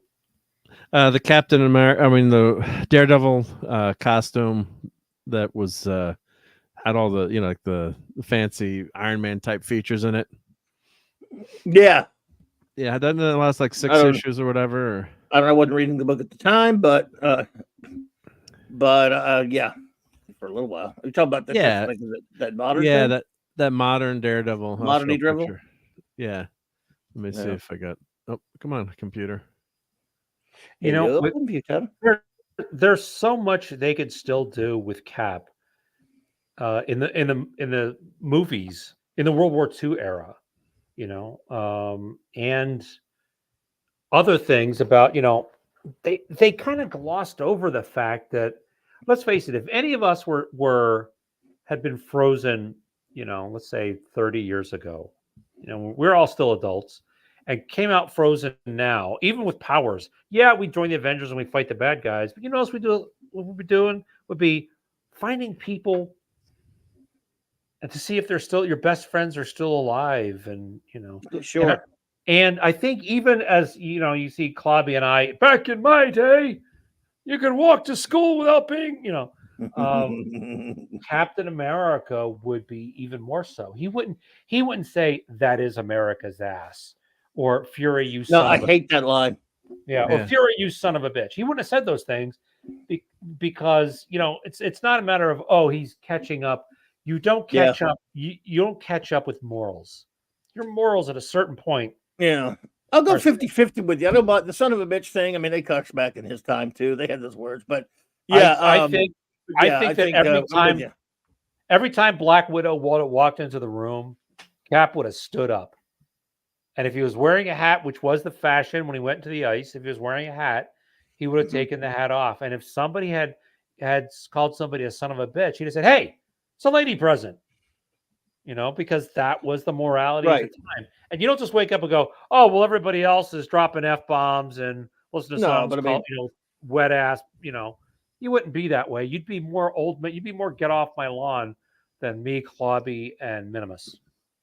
He did spend a lot of time in the army and stuff, though. So I think he might let fly with a cuss word once in a while. They'd usually say, "Excuse me," or something like that. You're being Cap, you know. But but he was the best guy in the army. You know, he was the most. He was the most. So people think because I have long blonde hair that I'm a Thor guy because I cosplay as Thor. I would cosplay as Captain America, except I have no jaw. Captain America is my favorite superhero because, as Clobby and Mark have heard until they want to stick a spoon down their throat, Captain America is a guy who could die any night from one bullet and still goes out to risk his life for people he doesn't know, not because his Uncle Ben was murdered or his dad was murdered by the Fixer or his parents were murdered in Crime Alley, et cetera, or because he you know created weapons that killed innocent people. Captain America risks his life for innocent people because it's the right thing to do, and he doesn't need any more reason than that. And that's why he's my favorite superhero, and that's why I don't shut up about him. Well, Lisa's got the opposing point of view. Have you seen that rear end? And that's the female, toxic female. Okay, Lisa, we'll cut Lisa some slack. All right. So come on. By the way, Lisa, apparently that's my best feature too, because that's the only thing women ever compliment about me. Clearly, it's not. Hang on, I got to turn my camera back on because clearly it's not this. See, the joke was funny enough when Ant-Man said it. Like That's America's ass.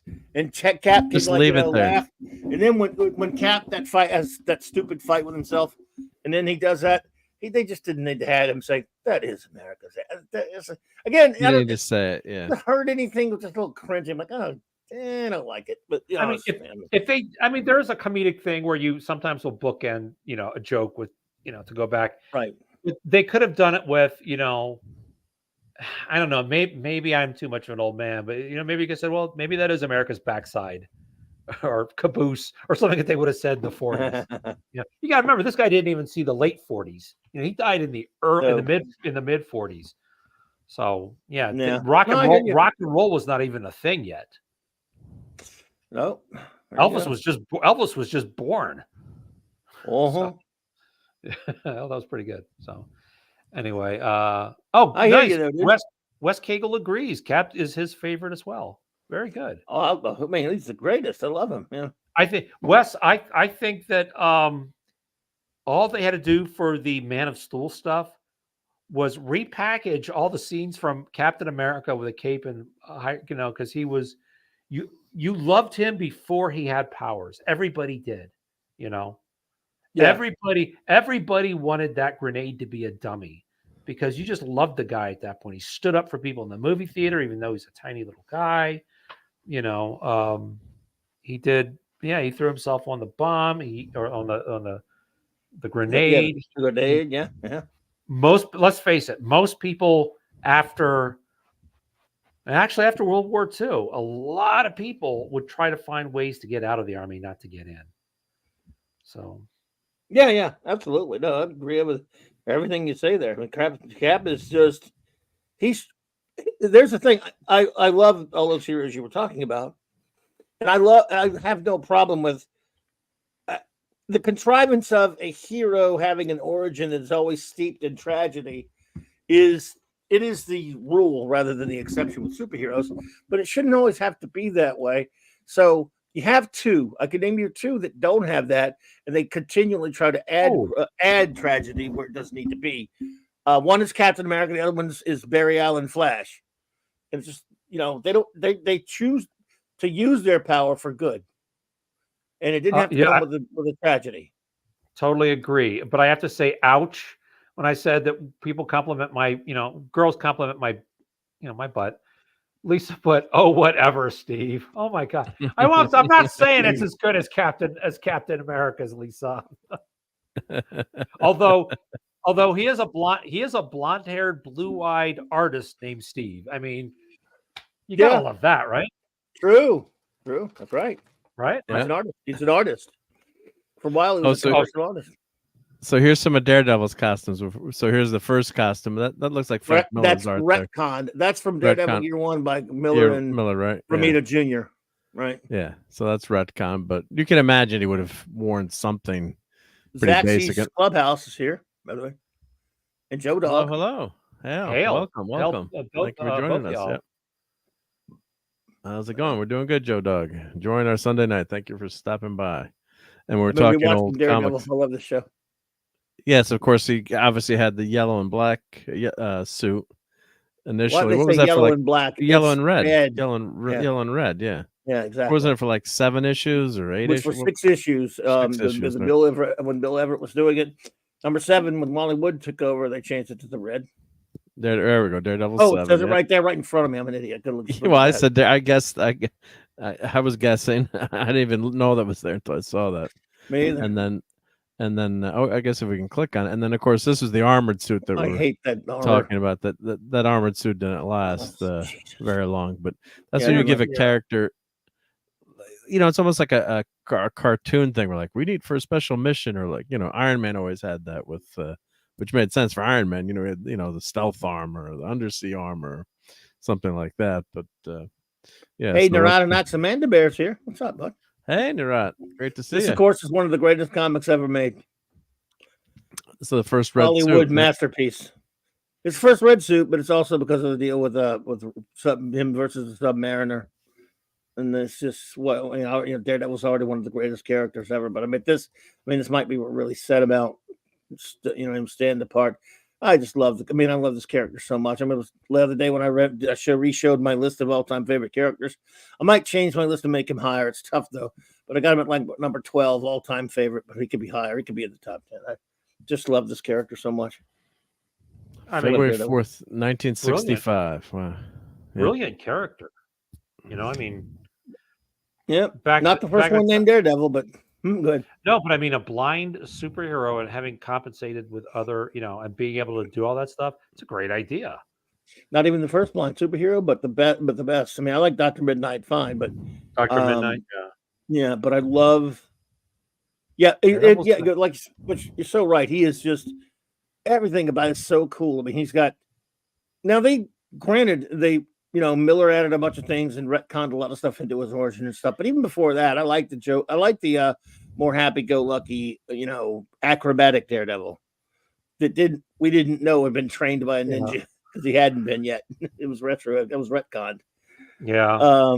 But yeah, it was still cool though. Like I said, we're reviewing the Miller run right now on J-Man's channel every Friday night, and it changed comics. The Miller run's extraordinary, but yeah, he's just a great character.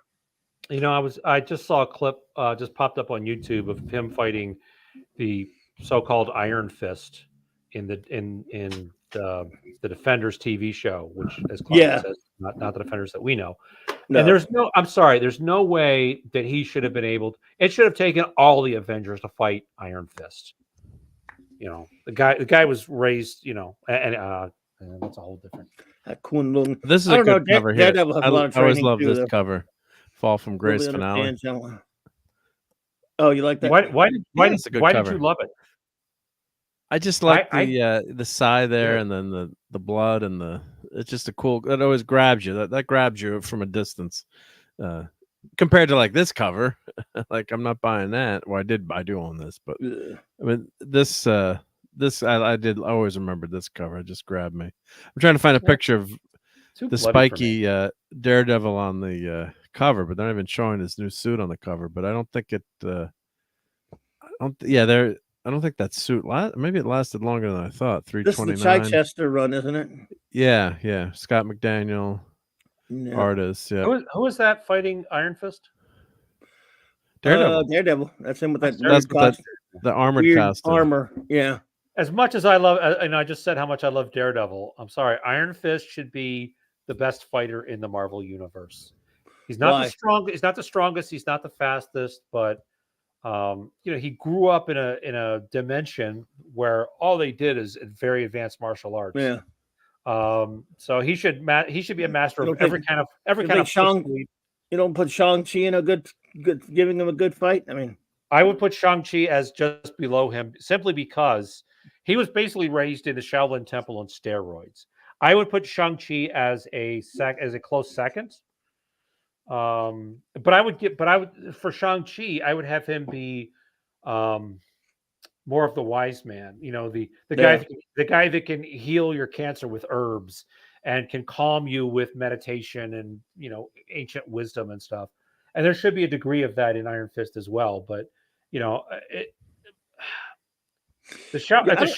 you see what the kind of training that children do at the Shaolin Temple, up to 8 years old, they've worked harder than we have worked in our entire lives. And I've done kung fu and other martial arts as Klobby knows, for decades.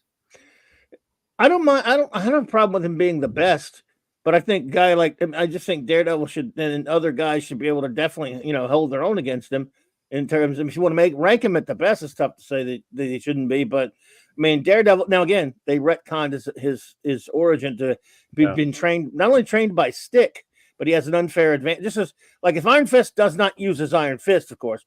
So let's say he doesn't use it, but Daredevil still has all those. Yes, he's blind, but it doesn't matter. All those other senses still give him advantages that nobody else has. So I mean, he's pretty. That's why he's so formidable. Then you add the Stick retcon of training him as a ninja, and he's pretty up there. Daredevil is. And of course, all these super powered Marvel characters that they got unfair advantages on Iron Fist, of course, but that's what he's got the fist for. He could punch the Hulk.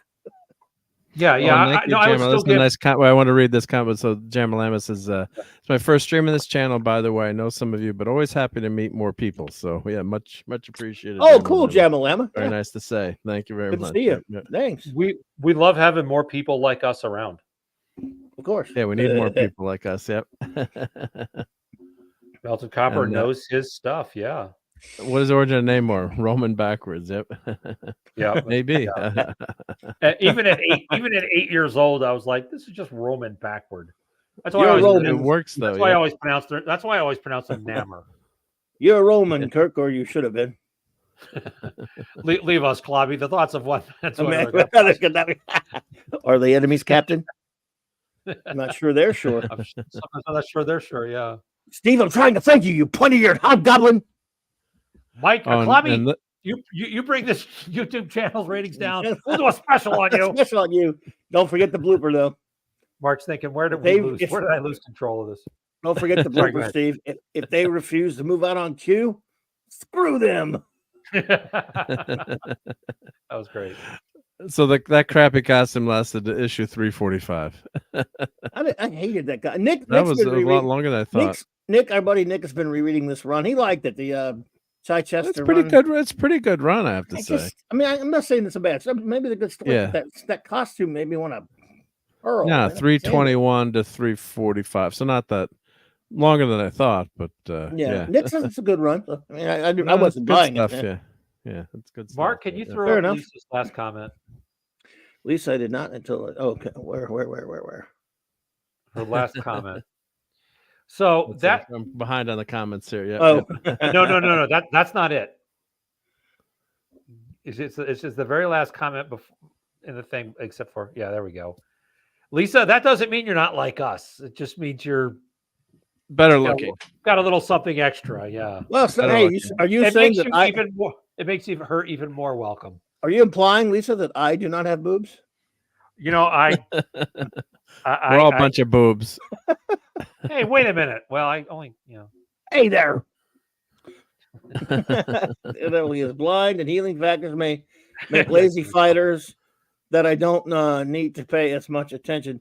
Okay, I think they were saying something about who is. They're talking about who would win in a martial arts battle between Daredevil and Deadpool. Deadpool's a fourth wall breaking joke, though. I don't take him seriously as a Marvel character, to be perfectly honest. I like those movies. I think they're funny. I never really cared about his comics, but I don't take him seriously as in the Marvel universe. Does anyone? No, I do not either. No. He's his character's a rip off of Dead, like you said, of Death. Was it Deathstroke? I would say it's a rip off of. So he definitely was. The guy that wrote him wanted to write Deathstroke, and they wouldn't let him. That's why Wade Wilson and Slade Wilson. Yeah. And Wade Wilson was a quarterback for the Vikings and the Saints too, in the 80s. Yeah, the Vikings and 90s. Saints. Wow, there are two groups that do not usually come up in the same breath. Well, he was with the Vikings. He was with the Vikings for a good while, and then he came to the Saints for a while.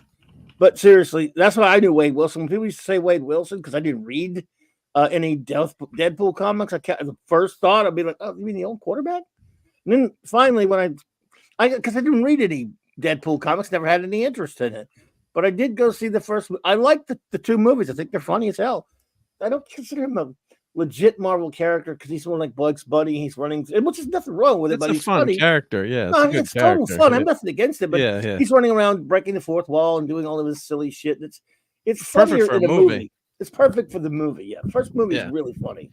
But the one thing I have to say was my wife really wanted to see that. I don't know why. Really? Because of Ryan Reynolds? Maybe. I don't know, but the marketing for that campaign worked. She had and then we're with our cousins in Boston. There was a snowstorm. We're like, well, let's just go see a movie today. We're going to walk around. Like, let's go see, see this movie. And I'm like, oh my God. I'm like, I heard this is a pretty hard R. So then I'm sitting next to my, at the time, it's very 14 violent. or 15 daughter. No, but then some of the comments, like International Women's Day. I mean, it's pretty. It's hysterical, but it's like, we shouldn't have taken the. And I'm like, are you sure you guys want to really see? I mean, I think this is a pretty hard R. It's not like some violence or minor language, and of course, at some point it flies over the top top of your head, but yeah, it's just Yeah. it was like, they're like, oh, maybe we won't go see this. We're gonna go see the Clint Eastwood Deadpool movie, not Yeah, not that's this a one. I thought that was all right that's not the best Dirty Harry movie, but Yeah. have you seen those movies, Steve? The Deadpool movies? I was wait, which the Harry Deadpool. No, not the Harry, Deadpool? not Dirty Harry, the Marvel. Actually, I saw all of them, so it doesn't. There's only two.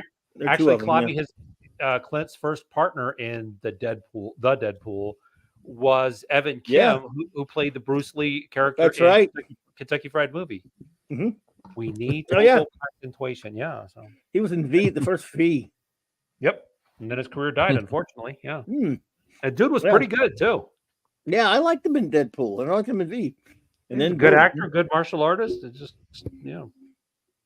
I agree with He you. just says, FYI, every day is Woman's Day. That is a Agreed. joke. That's true. I agree with you, Steve. By the way, I didn't like U.S. Agent either. I didn't like any of that stuff with when Cap left for a long time, changed and all that. I just never was into any of that crap. Well, he was mad at the government. I didn't like but then U.S. Agent took over for him. But then he become U.S. like Agent that for a stuff. while. Yeah, he became or what did they call him? Well, they call him the U.S. captain. Agent? Oh, he's Nomad. They called him Are the you thinking captain or something. He did become Nomad earlier, yeah, but earlier was Nomad, yeah. And then someone else became Nomad and got killed, didn't the Nomad? Right. Yeah. Well, see, what they did was, all right, after, as we all know, he was missing for 20 years till the Avengers found him, right? And then, but there were a lot of comics in between that time. And so they had to go back and explain why there was a Captain America running around after the original had disappeared. And they remember all those comics called Captain America Commie Smasher? Well, there were a bunch of hippies at Marvel. I'm sorry, that's just what they were. Look, I like a lot of those early 70s comics. We talk about like woke now, and we talk about like political comics getting political now. Well, if you say they never got political before, go read some of the 70s stuff, and especially Captain America by Steve Englehart and people like that. But nevertheless, about the Richard Nixon stuff. Nixon, there's all kind of stuff in there. Well, that's why Roy Thomas wasn't it Roy Thomas was another Nomad one. because he was mad that Nixon won the election. Yeah, made him mad. Well, it was that, yeah. And the plus, it's like they were embarrassed that he was called Captain America Commie Smasher. Why? He should smash commies. But anyway, that's beside the point. They said that was a different guy, and he was a more extreme guy than he was not the original Steve Rogers, and it was a whole big thing. And that brought upon the Nomad storyline that went on forever back then in the 70s and whatnot, but eventually came back. Of course, Kirby had only put him back in the costume for a good while. When he came back in the 70s, he gave him, powers, and he didn't put him back in the costume. Someone else did that, but I mean, he brought him back, and he brought him back to prominence for a while there. And that insane Kirby run in the mid 70s, which is bonkers, but in a fun way because the art's so great. But he went through a lot of Captain America comics. Did get political sometimes, and they were written by 50s and 70s hippies sometimes that worked for Marvel. Not like today, though. Not in that sense. Not woke or anything, but they had a political slant. They didn't hide it. And yet they still were trying to write, compelling comics that people could enjoy and everything. And he's still Cap, but yeah. Hale could not be reached for further comment. Hey. Hale could not be reached. Yeah, I mean, we reached him though. We do reach, brother. We reached, brother. Well done. You beat Clobby and myself to it.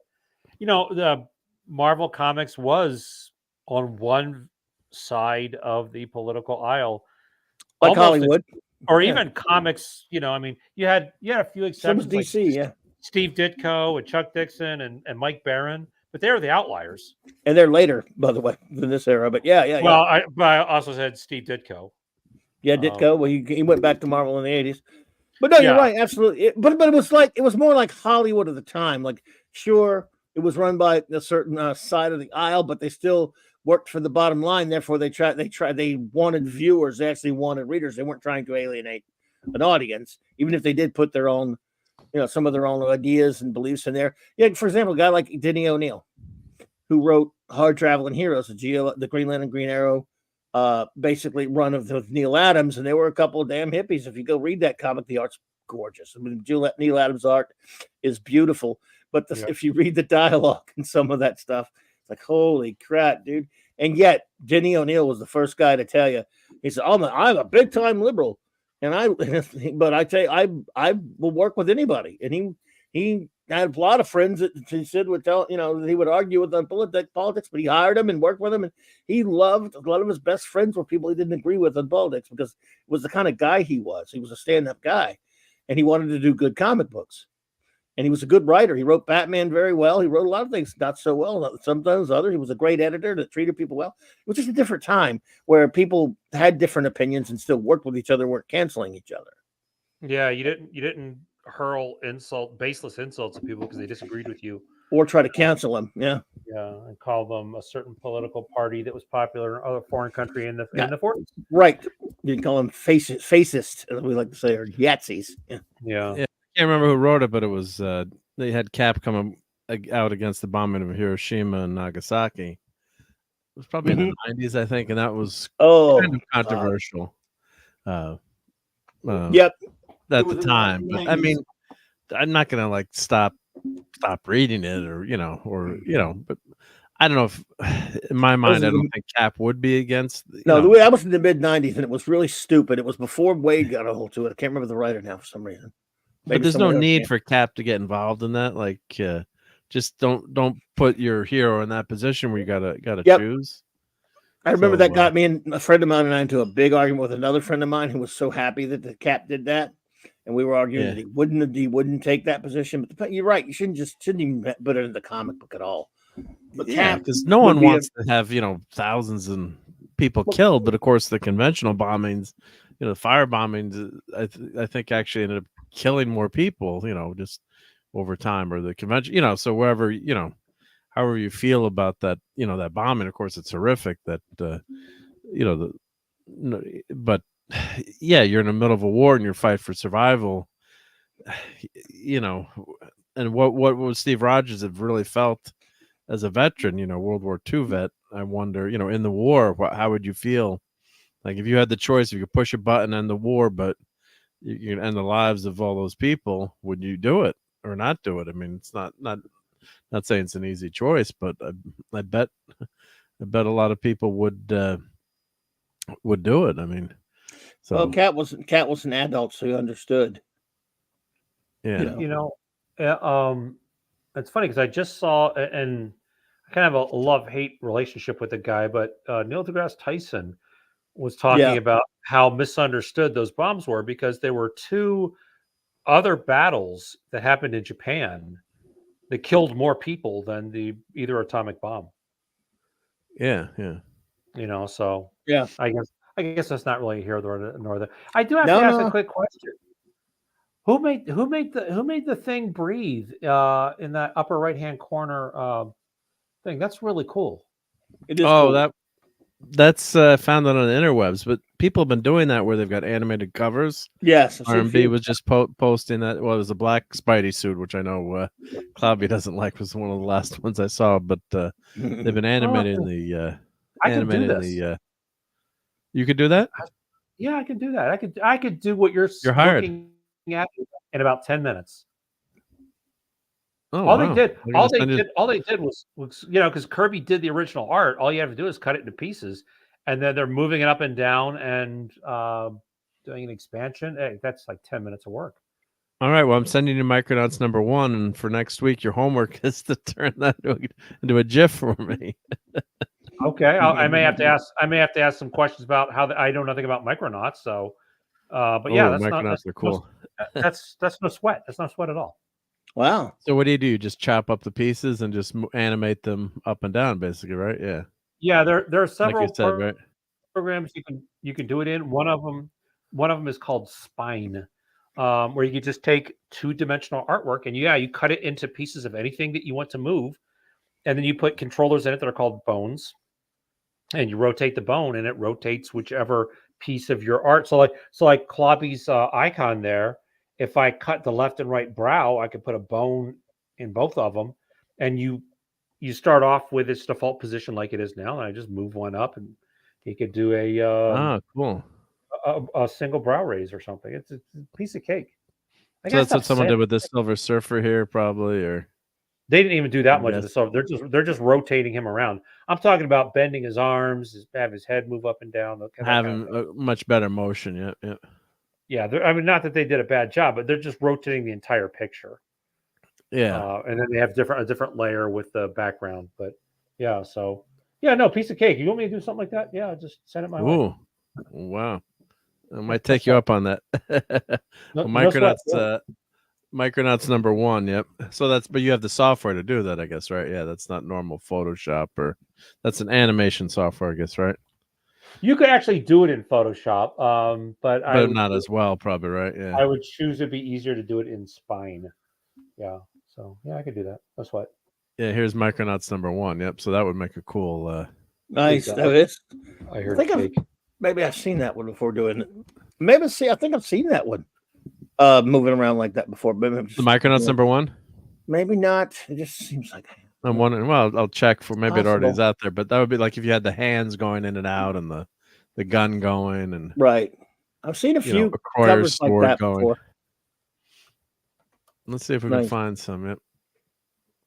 Let's see here, and then we got to do. I wouldn't know where to look. I wouldn't know where to look for that. But yeah. Let's see, animated comic book covers. Let's see here. So images. Put the bop and the bop, she bop, she bop. Let's see. Let's see. I got that song stuck in your head, hey, Clubby? Yes. Stop it. Get it out of there. Why? So here, this is pretty cool. Whose fault is that? Shyamalan's fault. Oh, look at that. I love it. Oh, that's cool. Let's look at this stuff. Oh my God, yeah. Yeah. Oh God. That's a little too much. That's a little overbaked, but he's got the idea. Yeah. It's kind of funny though. Okay. I like it. Burn cover. I mean, it could be done. It could be done better. Yeah. Not to be a jerk, but I mean, that's perfect. Now this is good.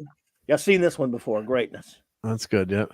That's pretty good. I would have rotated his arm a little bit with the current. That one's very good. Yeah, I've seen this one as well. Batman shoot. That's really good. Oh, he would twist at his arm, move a little bit. Yeah. I mean, so I had one of my animation was a Pixar supervising animator, and he said when you move any part of the body, move every part of the body, because otherwise it looks just like a robot.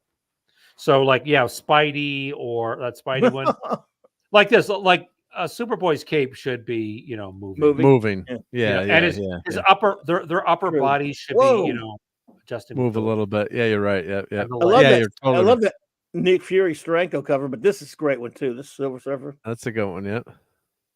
The shield. This is a little too fast. It should be a little bit slower, in my humble opinion. And there's no movement of Nick. Oh wow! Look at that. Yeah, that's that kind of cool. Up. Yeah. Yeah, me likey. Oh, I have this one. Oh man, not that one, but Iceman. I have that one. Yeah. That's kind of good. I like that one. Yeah, it is very good. It's not too bad. There. Morris Morales, no thanks. Yeah. Yeah.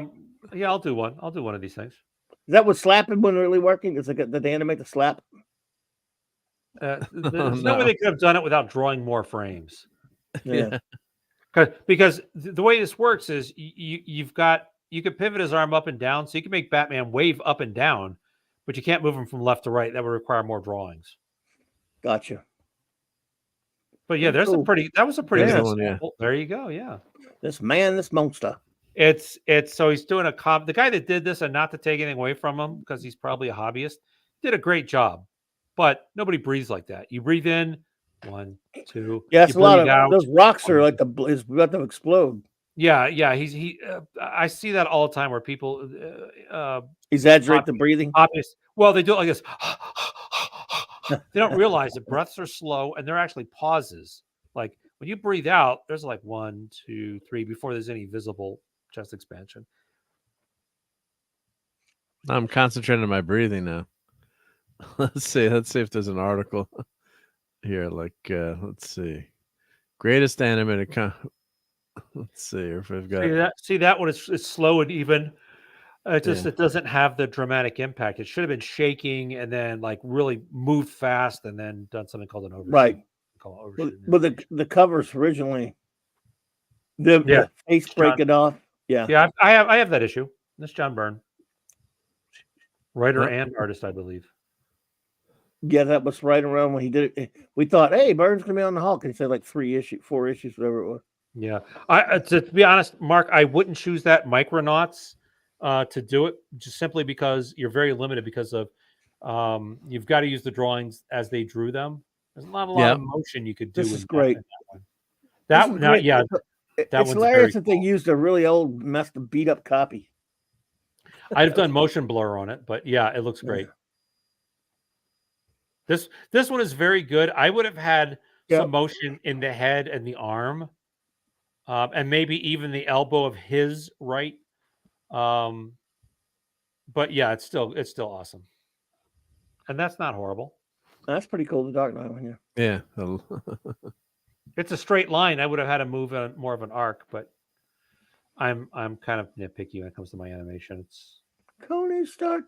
What's a fun? He's a cool exec with heart of steel. Sorry. Although he put a lot of hand into Tony's, a lot of work into Tony's hand, a lot of hand into Tony's work. Let's see. What is the one? The comics, the one next to Iron Man. I don't know. Let me go back. The guy flying towards the screen. He looks a little bit like Miracle Man. I'll go back to it in a second. Yeah, this one was that one was pretty well done with. That one's pretty good. Yeah. Watch the hand, Lois. You know, hey, hurry up, Green Arrow! It's our turn. They're all kissing Lois.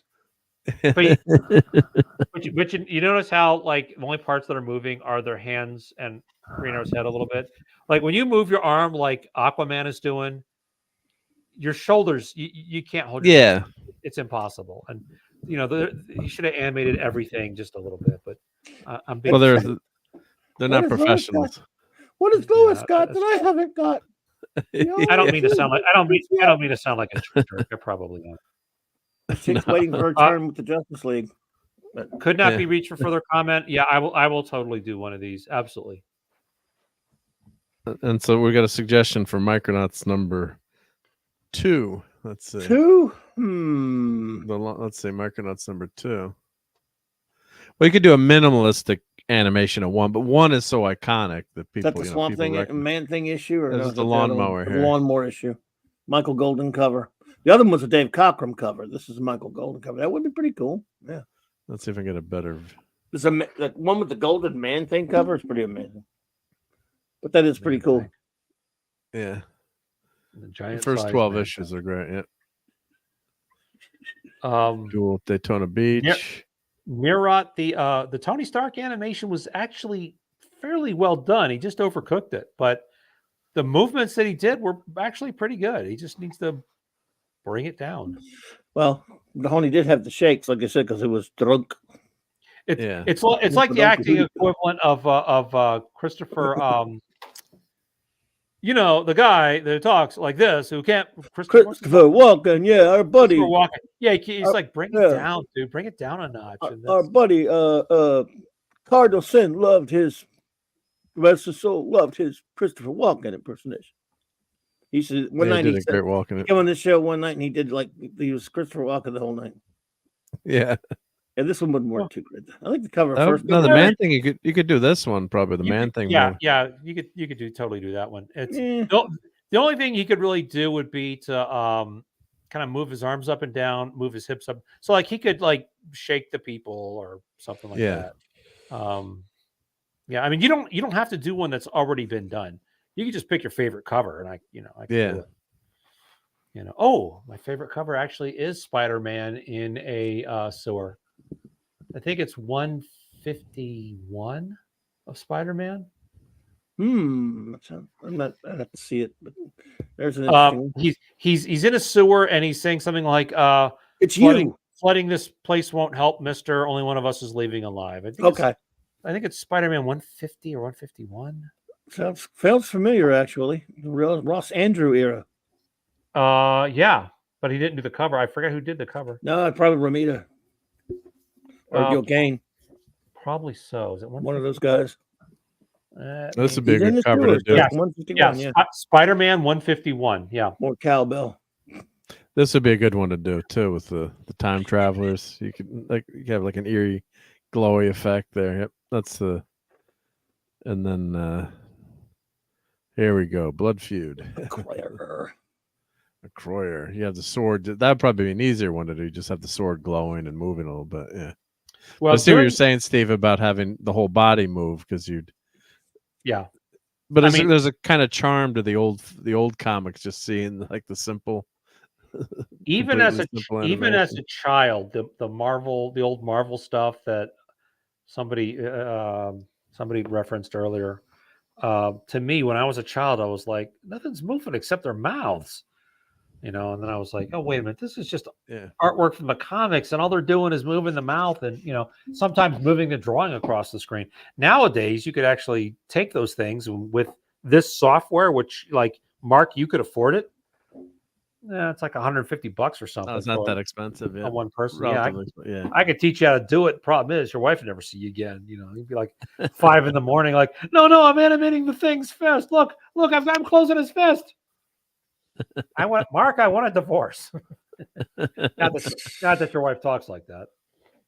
But this would be a cool cover to do because you'd have Mr. Fantastic stretching, Invisible Woman turning invisible, like some of the motions of the characters. Yeah, Ben clobbering. Yeah, it'd be complicated, but yeah. That's why we kept hoping that when they did Ant-Man, we'd have they don't have the rights to the Micronauts anymore, but that's why they call it the. It's not the microverse. It's what do they call it in the movies? Interspace? No, not interspace.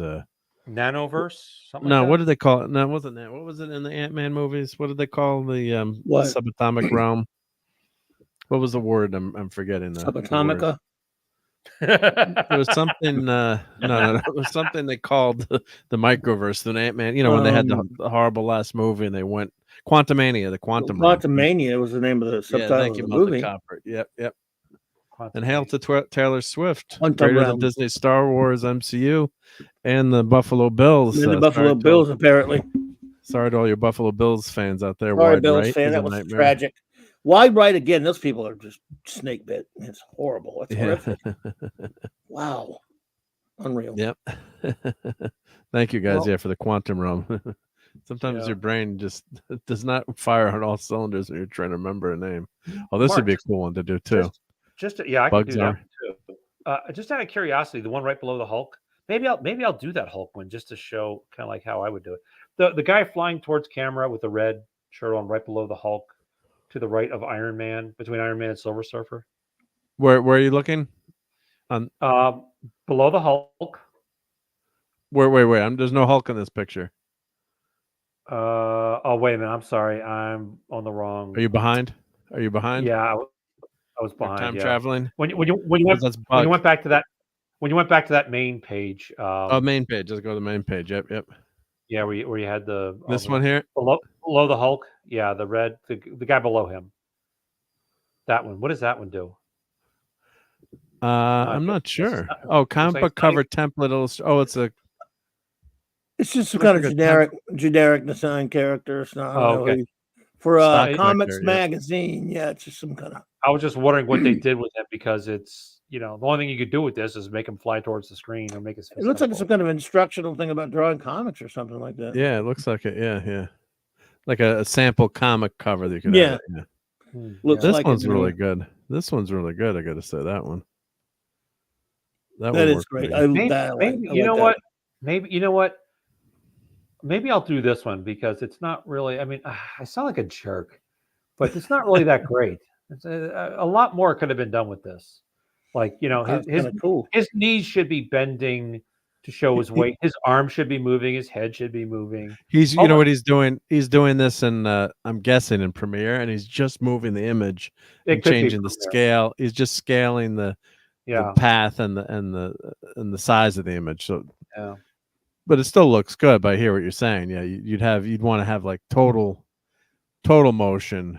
Yeah, it's such an iconic drawing. You don't want the guy just like frozen in, like he's carved out of wood. Yeah, make him move, bring him alive. That's what animation means, the illusion of life. And But, with I mean, and with that snobbery, guys, I apologize, and I am going to call it a night. All right, all dude. right, Daddy's daddy. Good to see you, buddy. Glad Great you to have came. you here, Glad yeah. you hung out with us, bud. Thank you so Have a much. great week. Yep. Yeah, hey, you got a new subscriber and a new member. So That's awesome. I appreciate it. Yeah. yeah, he's probably in bed by now because he's in your time zone, Mark. So he's probably got the bed. Oh, it's already 12 o'clock. Yeah. It's already tomorrow today. Yeah. That sounds like a commercial. Marc D with a C, where we think of tomorrow today. So good night, Lisa. Good night.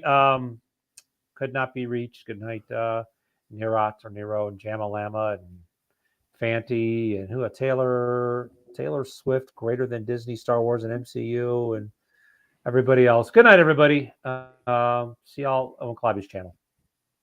Good night. Later, brother. Good night. Take care, Good night, Mark. Steve. Good night, Clobby. Hey, bro. You guys Thanks too. for being here. Thanks for having me. It was a pleasure being had.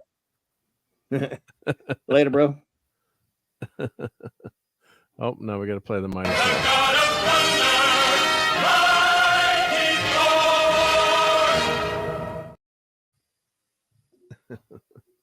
Always great having Steve here. Yep, and he's a professional animator, so that's why he was getting a little picky on the on the covers there, which is fine too. I guess if it's your day job, you would. I would have expected no less. Right? I mean, so. But yeah, it's not. I'm sure that's not that easy to do. But he had some good stuff there. So why don't we talk a little Reacher? All right. We Well, promised. Yeah, I need to go get some water real quick if you don't mind. Yep. All good. All I'll good. be right back while you if you could vamp. Yep. Yep. No. Yeah.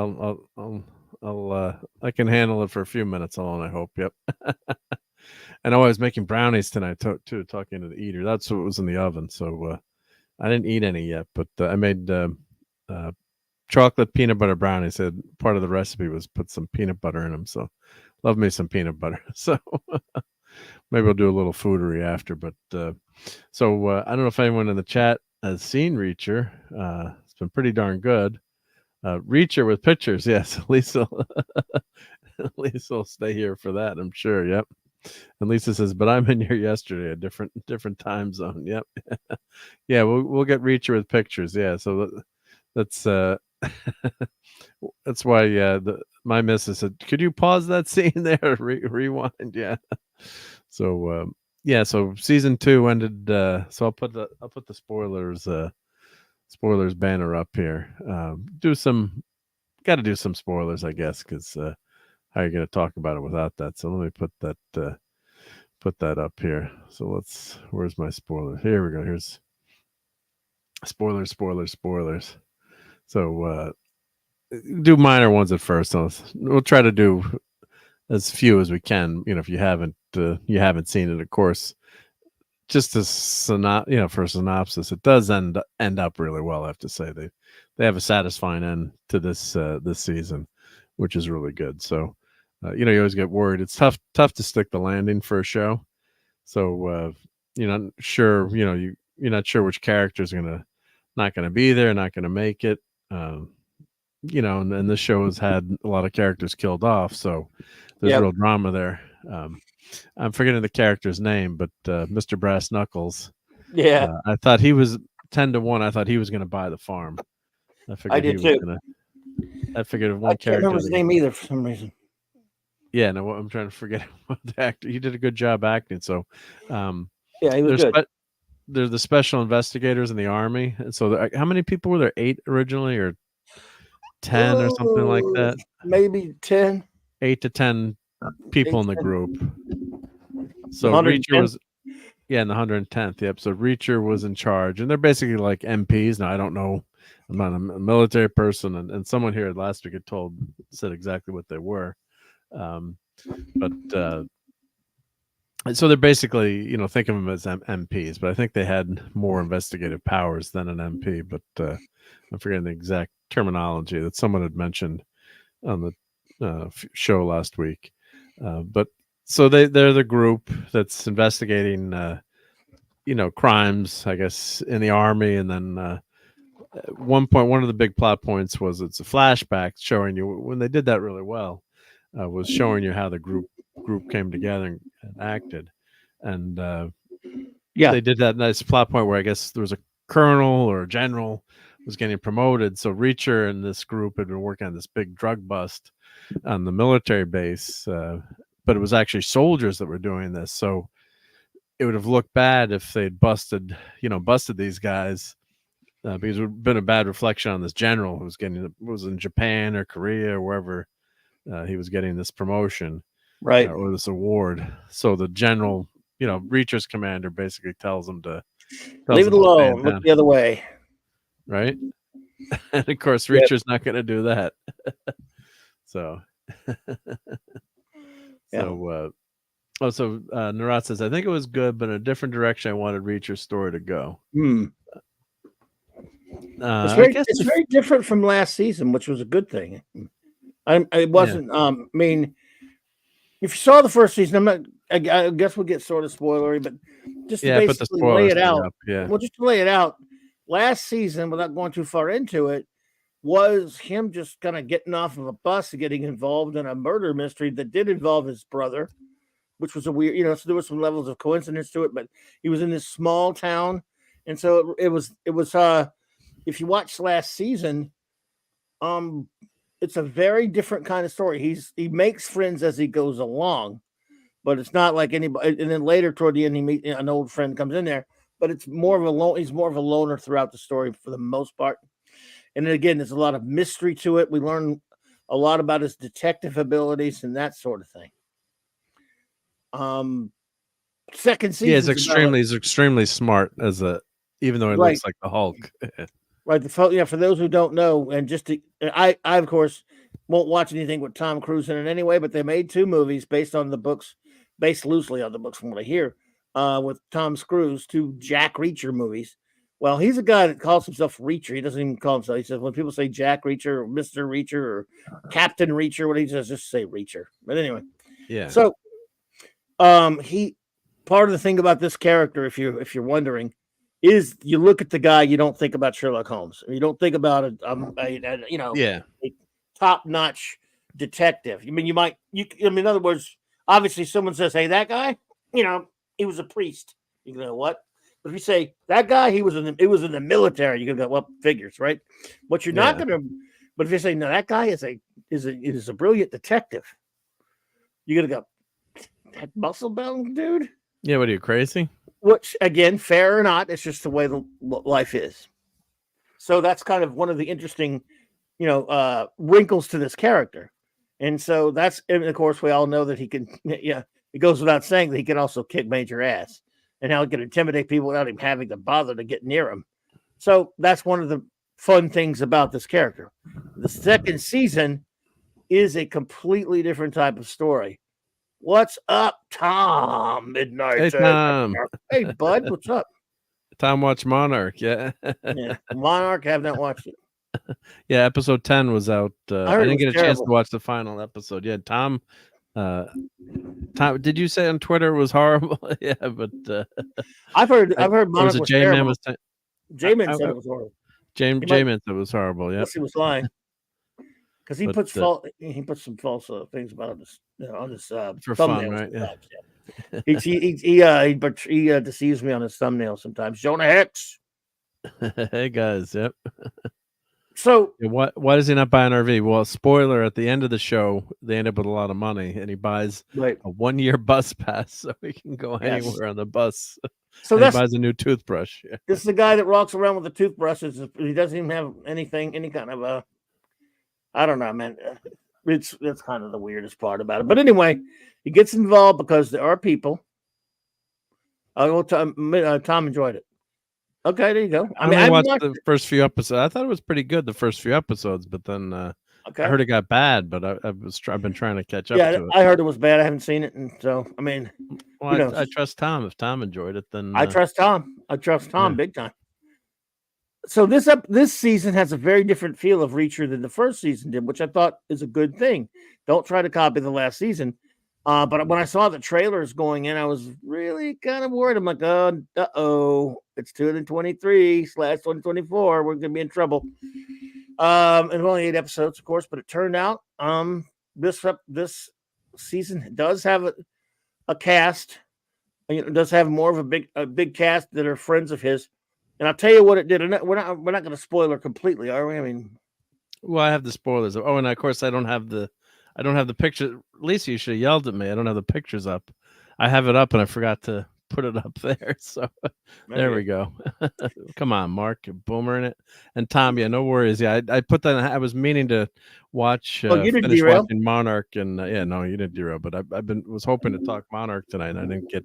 Then the football game was too close, so I couldn't get to watch it. So yeah, that game. Boy, what is wrong with the Bills? Bills fans. I'm so sorry. Wide right. I mean, did they think they'd be playing anything but wide right? Go wide left. They just lost some other way but wide right. That is the most horrific thing I've ever seen. So basically, Lisa, you should watch this show. I think you would enjoy it. You have 16 episodes to watch instead of only 8 because each season's 18 episodes. I mean 8 episodes. Sorry. Second season has a completely different kind of plot than the first season. But it's still him, but it is him with more of an ensemble cast. He had friends in the other one, but this one, it's different.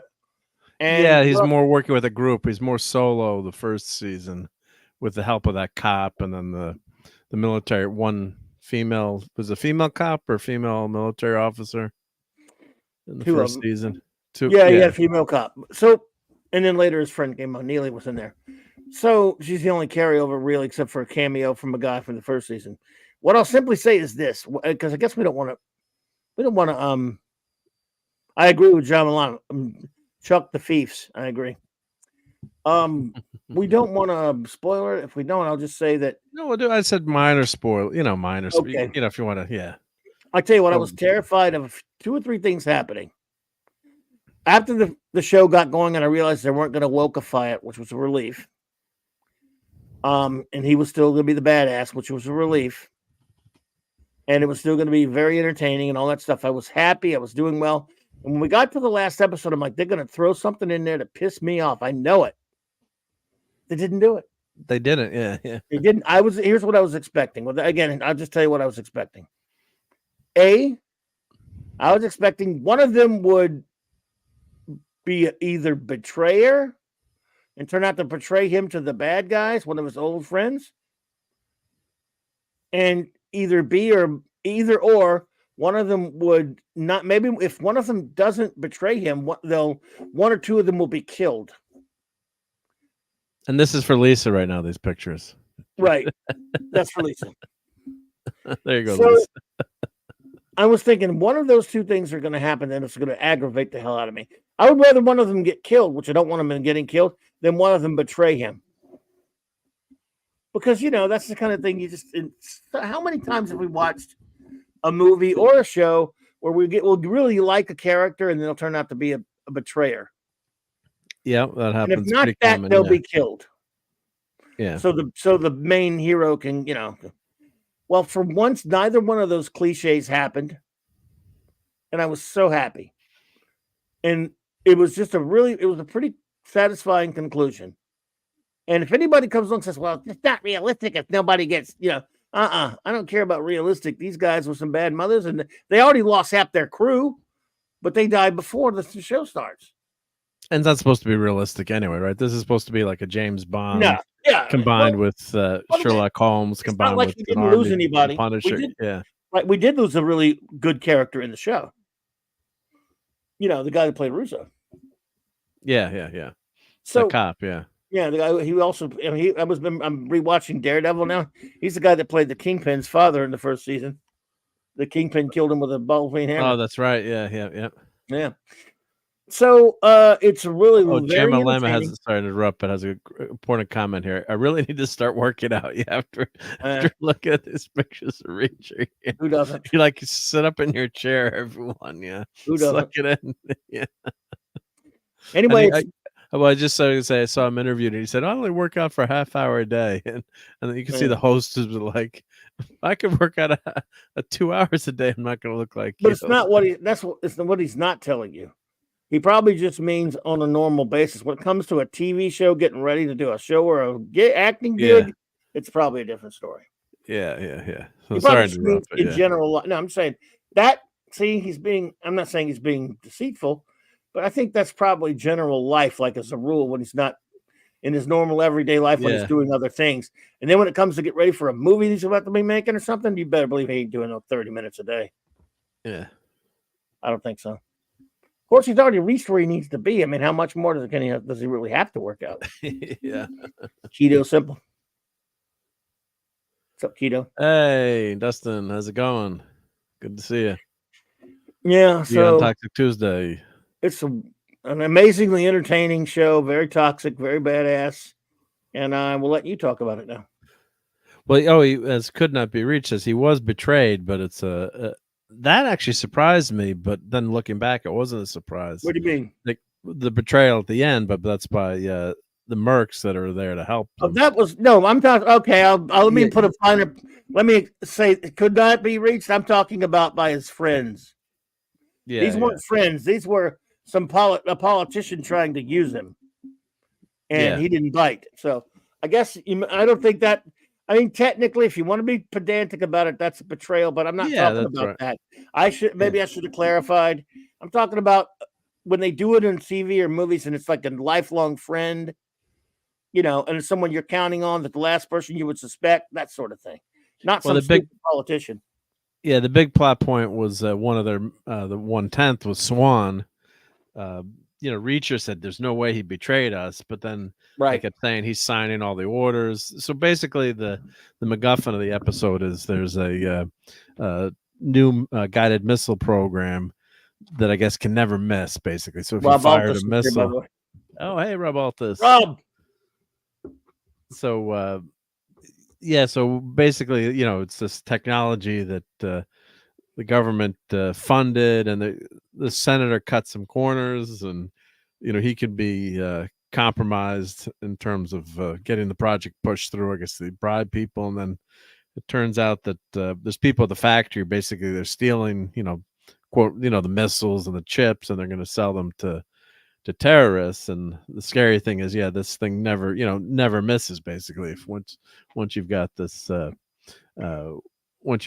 weapon. So the whole point of the season, it's basically one story. The whole season is this mission, and people in his Reacher's 1/10, I guess, found out about it, so that they're killed in the beginning of the even before the season starts, or you see one of the characters get dropped from a helicopter in the first episode and get killed. And one of his lines was, "I can't wait to see what the big guy does to you," because he knows that Reacher's gonna. I love that scene.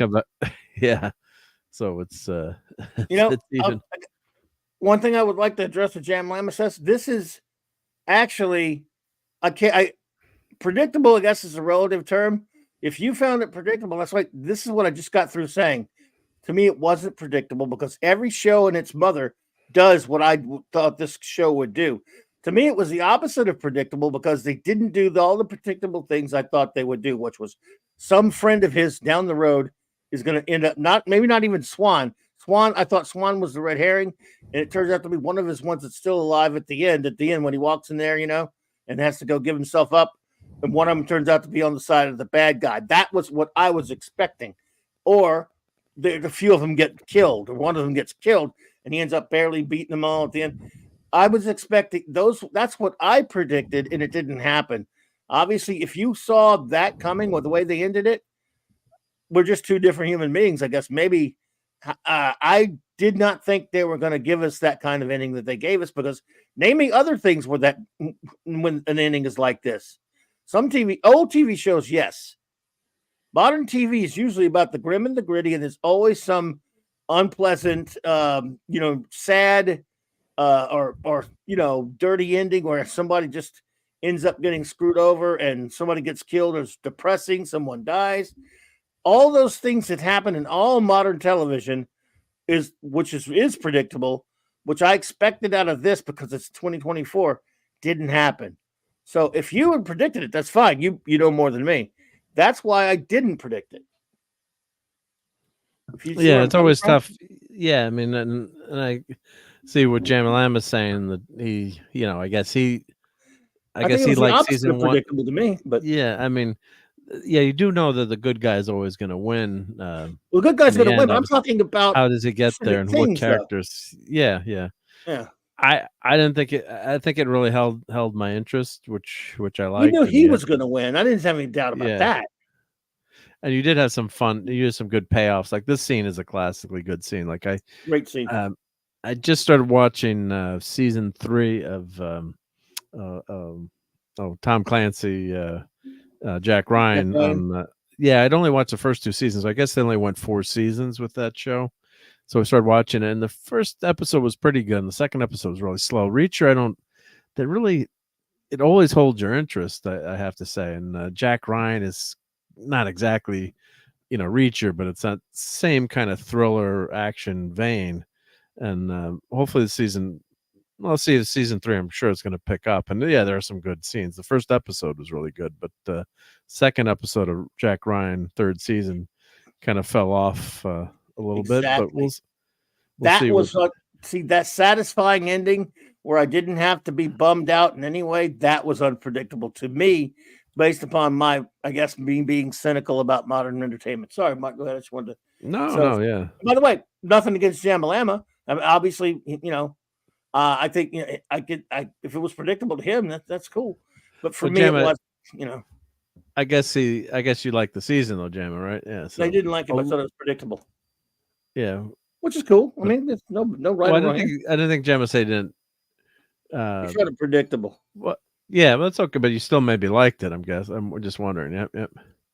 So, oh yeah, Little Wing. Yeah, Little Wing was the name of the program they were working on. Yeah. And yeah. Dustin says, yeah, Keto Simple, and everyone go sub to Keto Simple. His link is down below there in the chat in the show notes. This show is doing way too well. There's too many people talking about it. And I think it was good as much as you want to binge it. I think I like having each week having an episode. Although the big problem was watching. We'd skipped weeks. We watched 6 and 7 together, and then we had to wait for season 8 because we'd missed a week. My wife and I were watching it, so watching it, back to back like that, then oh my god, the finale, and then you got to wait a week for the finale. So, I guess if you can hold out and watch 6 and 7 together, yeah. So that's the big difference there in terms of the dropping it all at once, but. I think then you talk about the show for a lot longer too, which is better. So, Jamalama, I see what you're saying. Show. Yeah, Ahsoka was that. Now that I'm with you, that was predictable to me, but yeah. And Jamalama liked it. Yeah, liked Reacher. Oh, he did like it. That's good. Look, Jamalama, that's cool. I didn't know. Yeah. I thought you meant you didn't like it for that, but it's cool. But that's cool, even when you did or didn't. But that's cool. Yeah, I understand what you're saying, and believe me, I wasn't ragging on you about it. I was just telling you why I was so blown away that I didn't have to walk away with a bitter taste in my mouth from the season, which I really kind of expected. I expected it the whole time. I'm like, they're going to do something really depressing at the end of this one. And they didn't. And I'm like, that was unpredictable for me, but that's my cynicism about modern entertainment. If you see what I mean, Jamalama. So I appreciate you though, buddy. And Jamalama, I'm right there with you. Ahsoka. Ugh. And now we've upset Lisa because you had to mention Ahsoka, Jamalama. Yeah. This was a great episode 5 with the graveyard scene and the funeral scene. Of course, the most unrealistic thing is how easy Reacher's able to find suits that fit him. Like he goes to the store and he finds maybe t-shirts, but not suits. Well, but also, dude, you got to carry some clothes around with you. I mean, Jesus, he goes to a thrift store to get clothes there. You must, man. I'm not. What about his underoos? Yeah, I mean, you got to take a shower. I mean, they put the same. I don't know, man. They'd have a backpack at least, right? With some clothes in it. Yeah. Yeah. Yeah. You know what could not be reached for the comment? What I like about that is that really would have been predictable 30 years ago. But I do miss episodic television where the good guys always win. Sorry, Jamila. Sorry, nothing to be sorry about. No, we appreciate comments like that. Yeah, we want to hear what everyone says and what they think. Yeah, except for Lisa, Jamma, you ruined Lisa's night because you mentioned the show. Sabine has less than 0 force ability. Yeah. Right? That show sucks. Yeah, it's that killed me. That show, that was just a couple. I thought they were getting somewhere, and then I just started watching Rebels. I never. I should keep going back to Rebels, but the cartoon seemed pretty darn good from what I watched. But the characters didn't really match up, and we went we went through that, but talked about that. But yeah, that was when everyone can have the Force. Just doesn't make any sense if it's that easy for everyone to do whatever they can, right? You will never find a more wretched hive of scum and villainy. It's because a droid don't pull people's arms out of their sockets when they lose.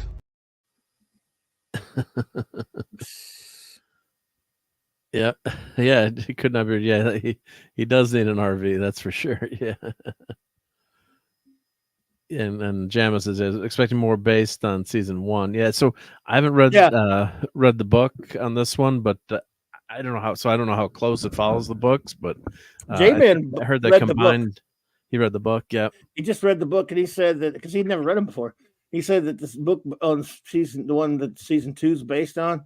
He says it's very, very close to the same story, except there's no action in the book. All the action's on the TV show. Well, that's good. They added the action, yeah. Like the Cruise movies. I know you don't like Tom Cruise, and I understand. Yeah, he's never heard of him. Doesn't work as Reacher in terms of physicality, but that first Reacher movie was a damn good story. That was really interesting. So I don't know if I'm forced to take your word for it. Well, I mean, this writer is phenomenal. So yeah, that's why I might read the books. Yeah, Lee Child. So that's why I don't know if that's his real name or his pen name. Well, I don't.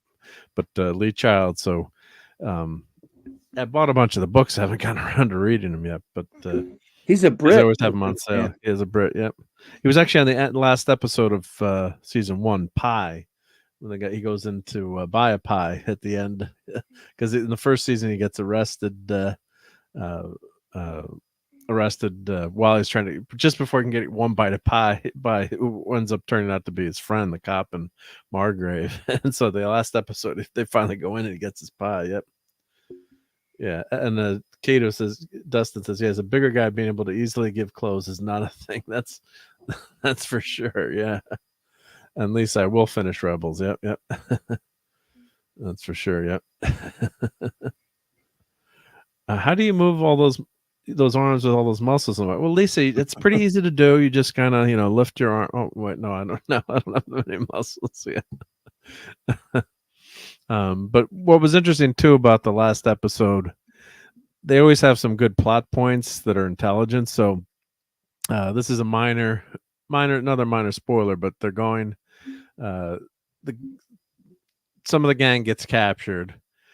So season 8. So Reacher, they said, turn yourself in, or we're gonna, kill your friends.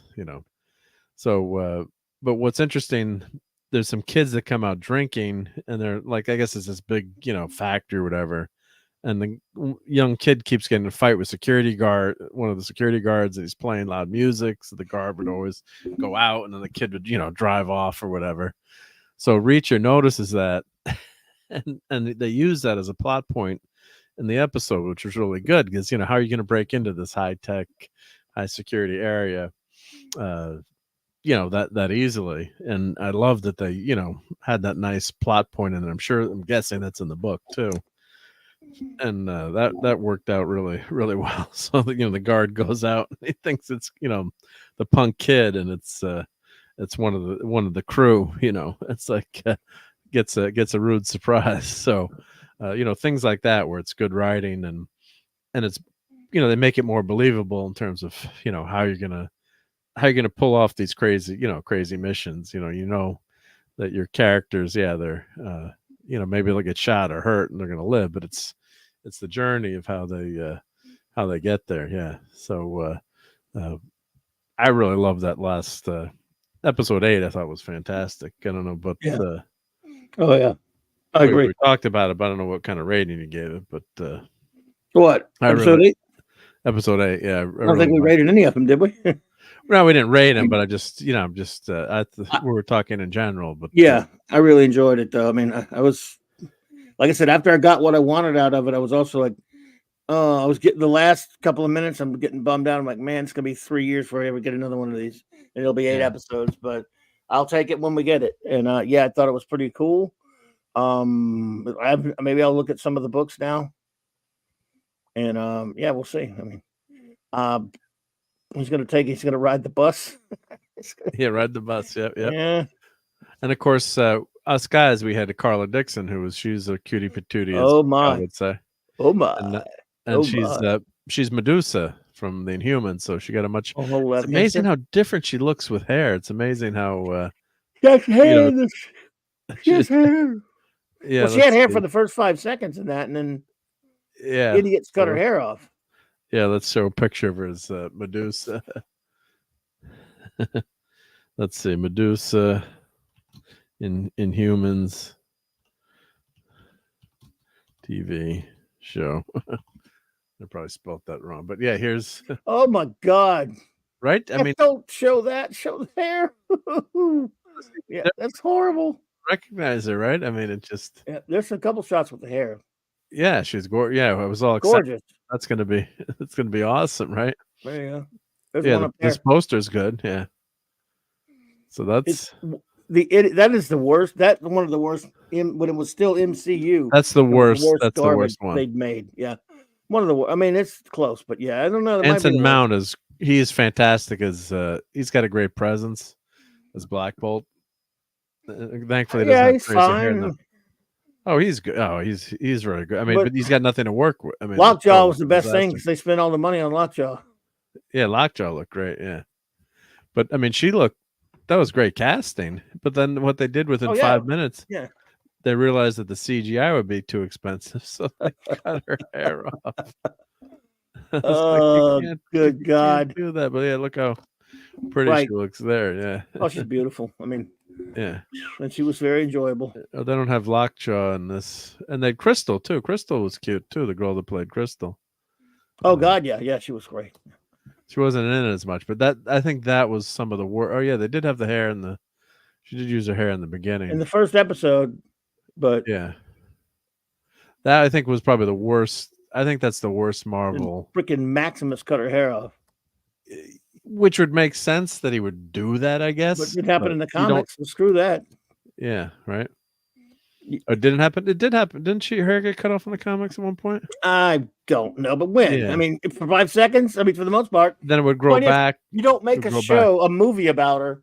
If someone said, "Wait a minute, it happened in issue number 33 of the Friday," great. It happened all the time. She was Medusa with her power. You don't put her in this show and cut her freaking hair off, you imbeciles. Yeah. Look how stupid Karnak looks, by the way. Karnak was the worst. Oh my God, what they did to Karnak. Yes. In that show. I mean, at least this, you could say, all right, that's Medusa. That's pretty cool. That's beautiful. Yeah. Yeah. And you'd have to CG your hair. I get it. Yeah. Well, of course. Yeah. But my God, I love Medusa. Yeah. So. She's a great character. Yeah. So that's where, and I think it was Princess Fiona was like, that's where she's from, because I was like, why does she look so damn familiar? Because you watch her the whole series looking like this, and not that you have to have hair, but yeah, you go to the theater. Oh my God, yeah, they had that as the first 2 episodes of the movie. Yeah, oh yeah. And Karnak was so embarrassing in that first. I can't remember what Gorgon looked like. He didn't look great either, did he? Yeah, I don't know, but it's not like I despise Ahsoka. I love the character. I'm bummed they didn't do better. R.I.P. Ray Stevenson. Yeah, he was good, but he didn't know what they were doing with him. Yeah, it was just bad writing, because Ahsoka is a great character. If you watch, Clone Wars and Rebels, and I never liked her. I liked her. I did like her, but of course, Anakin's the star really in the show. I mean, you watch Clone Wars, right? That when they put that first Clone Wars movie in the theater, and I went and took my nephew and went with a nephew of mine. We took our kids to see it and stuff, and went to see it, and was like, you know what? I thought it was a pretty cool idea, but then I'm like, wait a minute, why does Anakin need a Padawan? He's not even a master himself. It never made sense to me that he had a Padawan. Because he's the chosen one? I don't know. It's just, I don't know. Whatever reason. You can make up a reason, I guess, but they didn't really give a good reason to me anyway. Yeah. I don't like her. Oh, she was also Zatanna in Smallville? Yeah. Really? Because I don't like Smallville, so I don't know. What does she look like I in like that? Smallville. Let's see. Well, I don't like Smallville, so I'm against you liking it. So how do you like them apples? Yeah, take like those apples. How do you like them There's apples, like Charlie? 3 or 4 episodes. How do you like them apples, Charlie? Yeah, they had the no capes rule. Well, I do like it now. And except everyone. I hate to do. Okay, so now I like this this aspect. But then they had all the other heroes appearing on the show in their costumes. Zatanna and Medusa. Holy shite! Yeah, Zatanna, Mr. I told you to watch that back. I'm not watching that. I knew there was a Zatanna on an episode, and I saw her, but I didn't know it was her.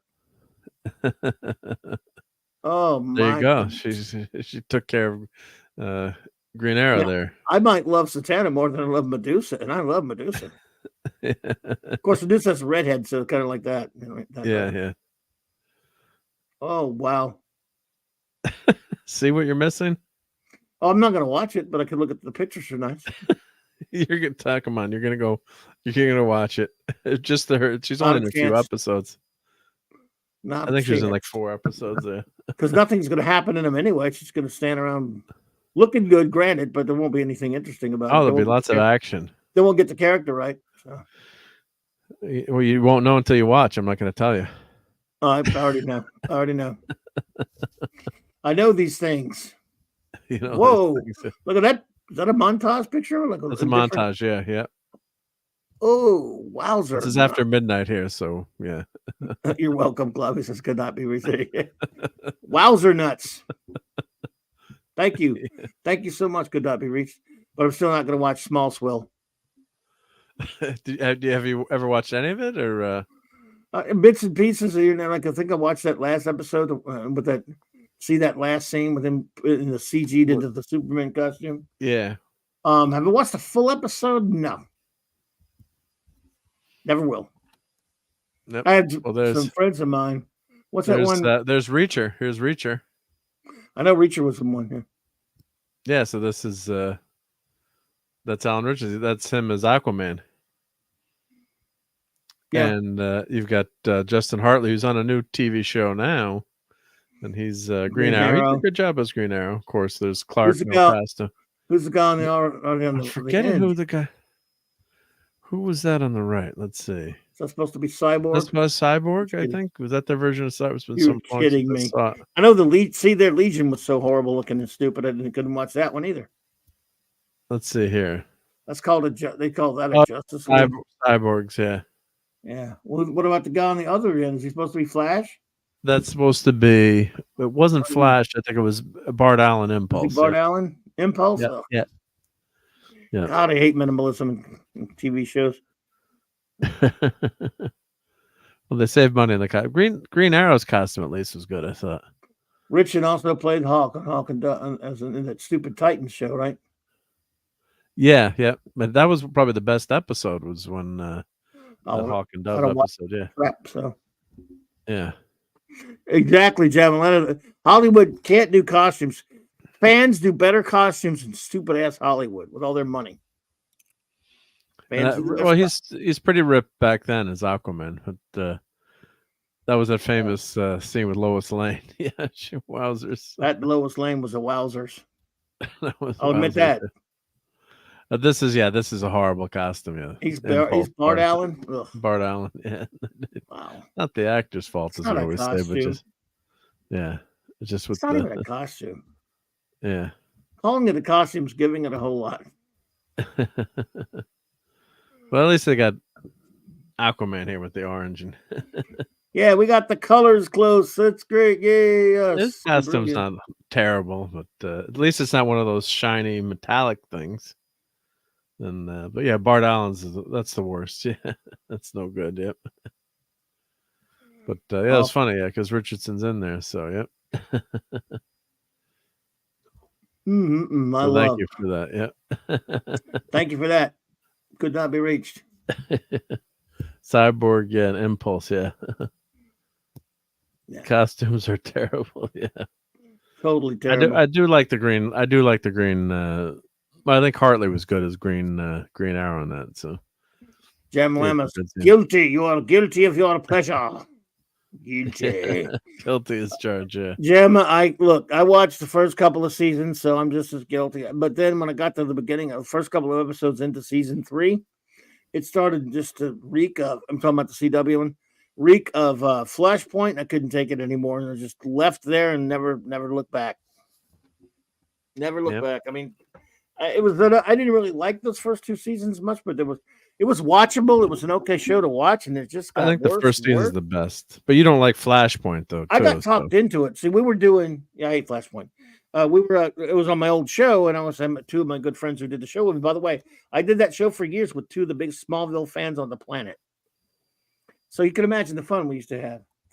But again, they were dear friends. But they're the one. For some reason, they talked me into watching Flash when it came out, because it was on for like a couple of 4, 5, 6 episodes before I finally, just kneeled to it. Said, all right, I'll watch it. I had nothing to watch at the time, and I watched it, and it was something to watch. You know what I mean? When something you're not really big into it, but you're into it enough to watch it, and it gives you something to watch. It was one of those. It's something to watch each week. And it was comic book, yeah. And it the was characters it was related to cute comics. girls on it, right? We can say that. Right? There were cute. Well, there were some cute girls, and there was a lot of guys too. Fifis in hallways, and Grant Gustin's okay. He's not my idea of Barry Allen, but he's better than Ezra Spiller. Oh my god! No, I like who Grant, is it? yeah.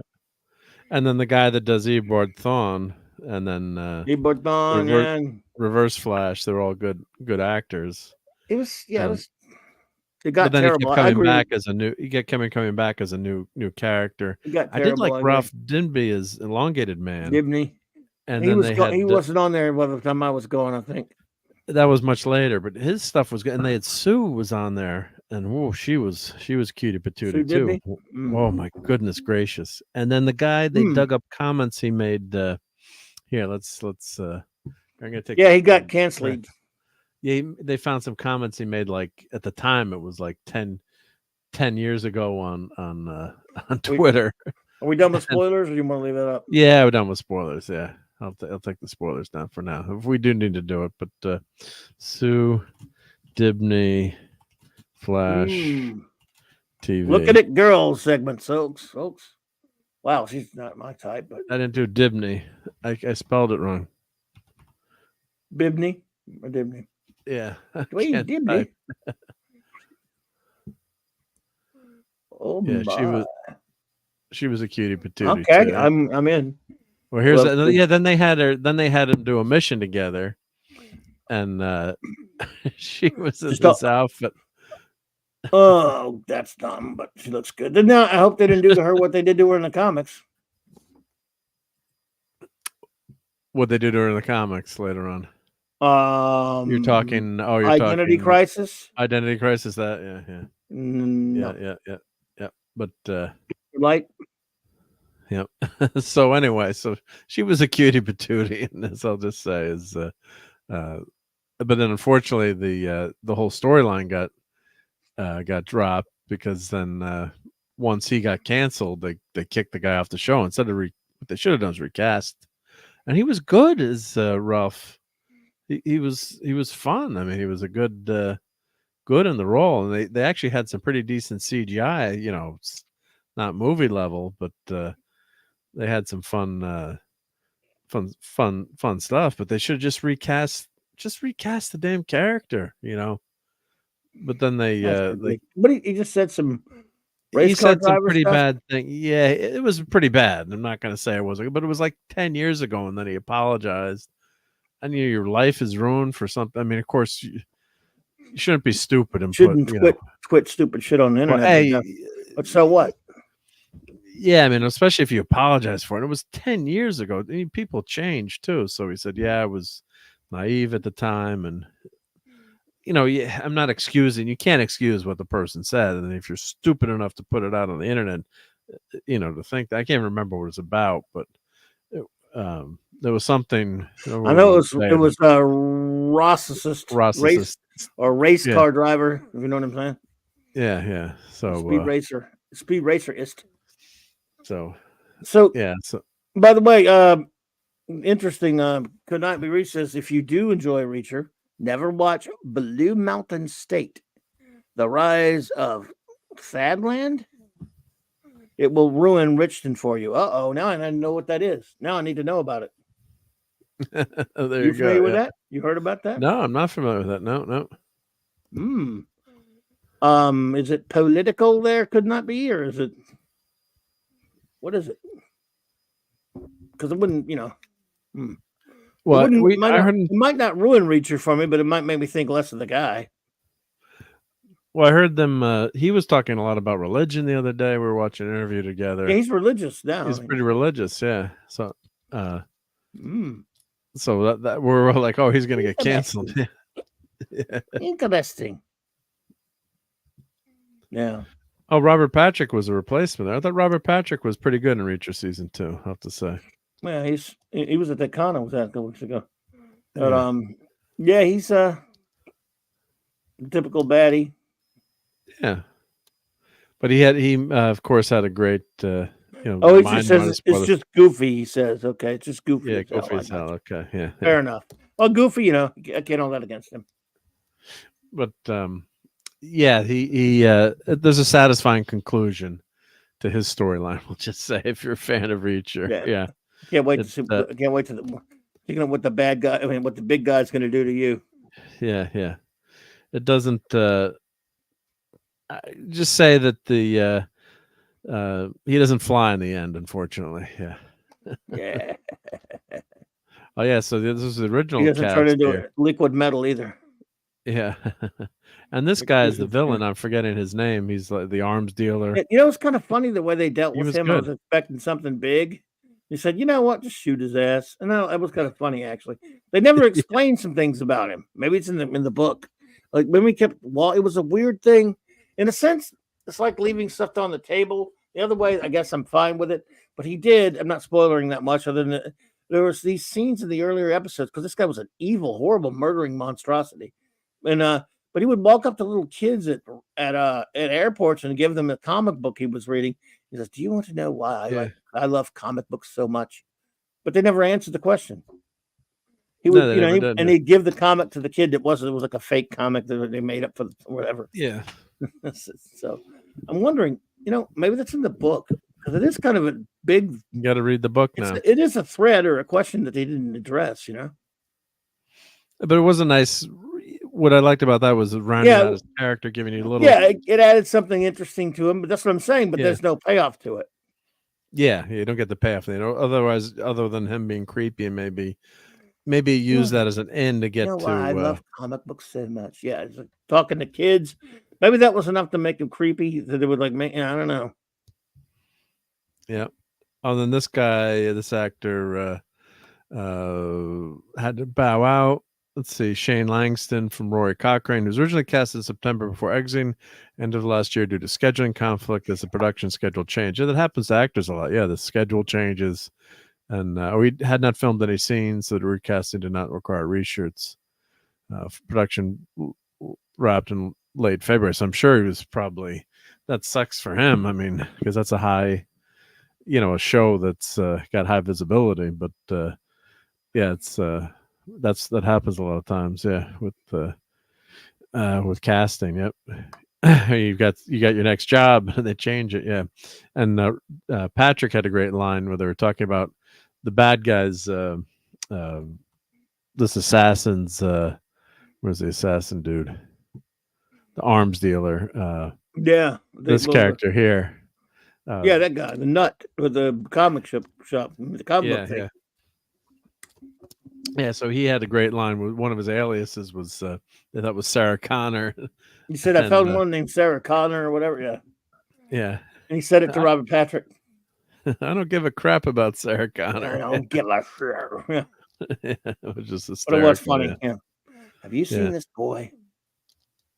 And he did a good job of playing him. Like, look, he looks kind of friendly guy here, But then No, he was good. grease back the hair. I've seen him in something else. I know I've seen him in something else.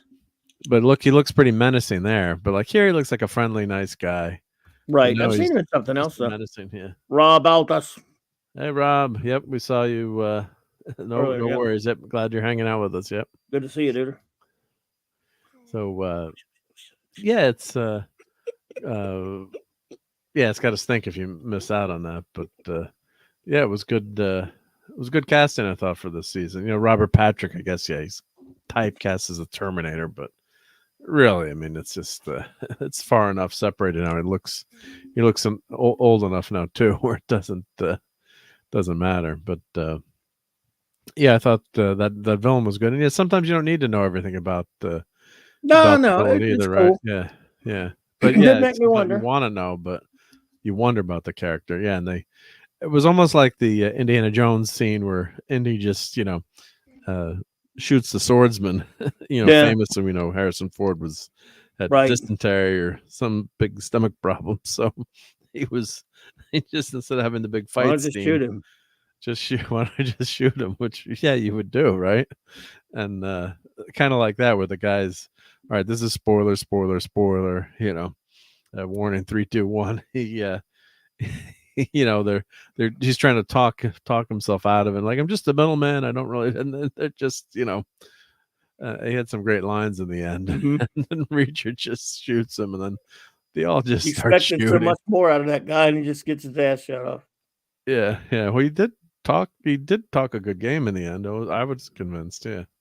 Yes, he was. Yes, Rob Patrick was Peacemaker's pappy.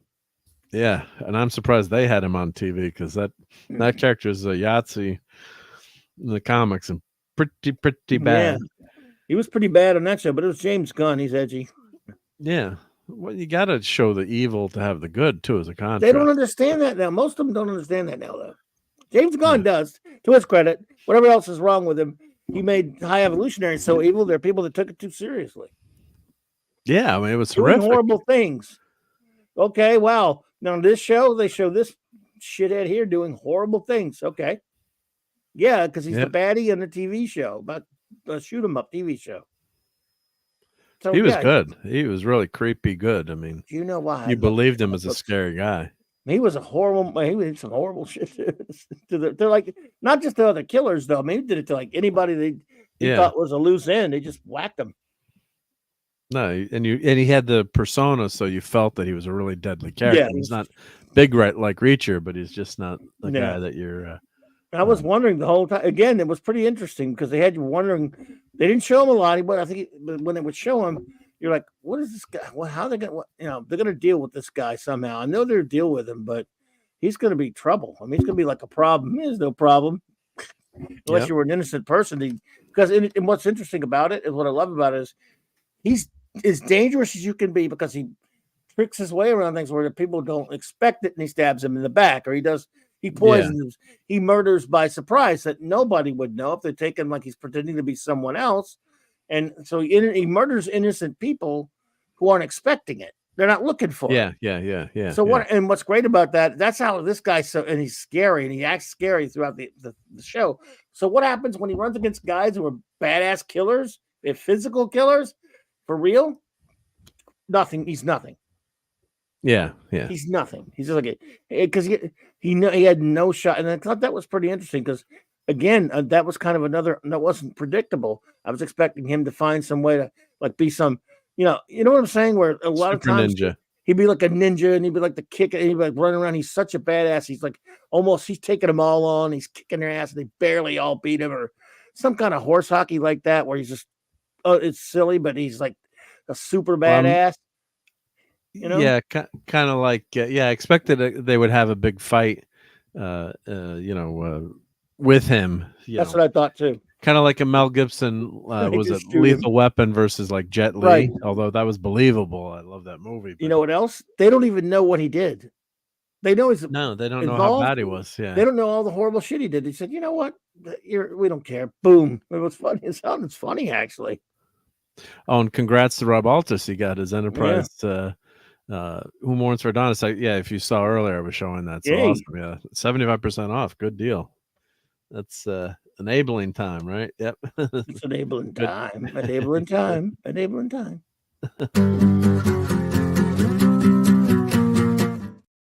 There's some enabling for you. Yep. RobAltis. Yeah, so everyone go to Hallmark. Yeah, you can get them cheap right now. Yeah. Yeah. Yeah. Hallmark Enterprise. How much? So what would 75% off be? Well, I think probably like $8.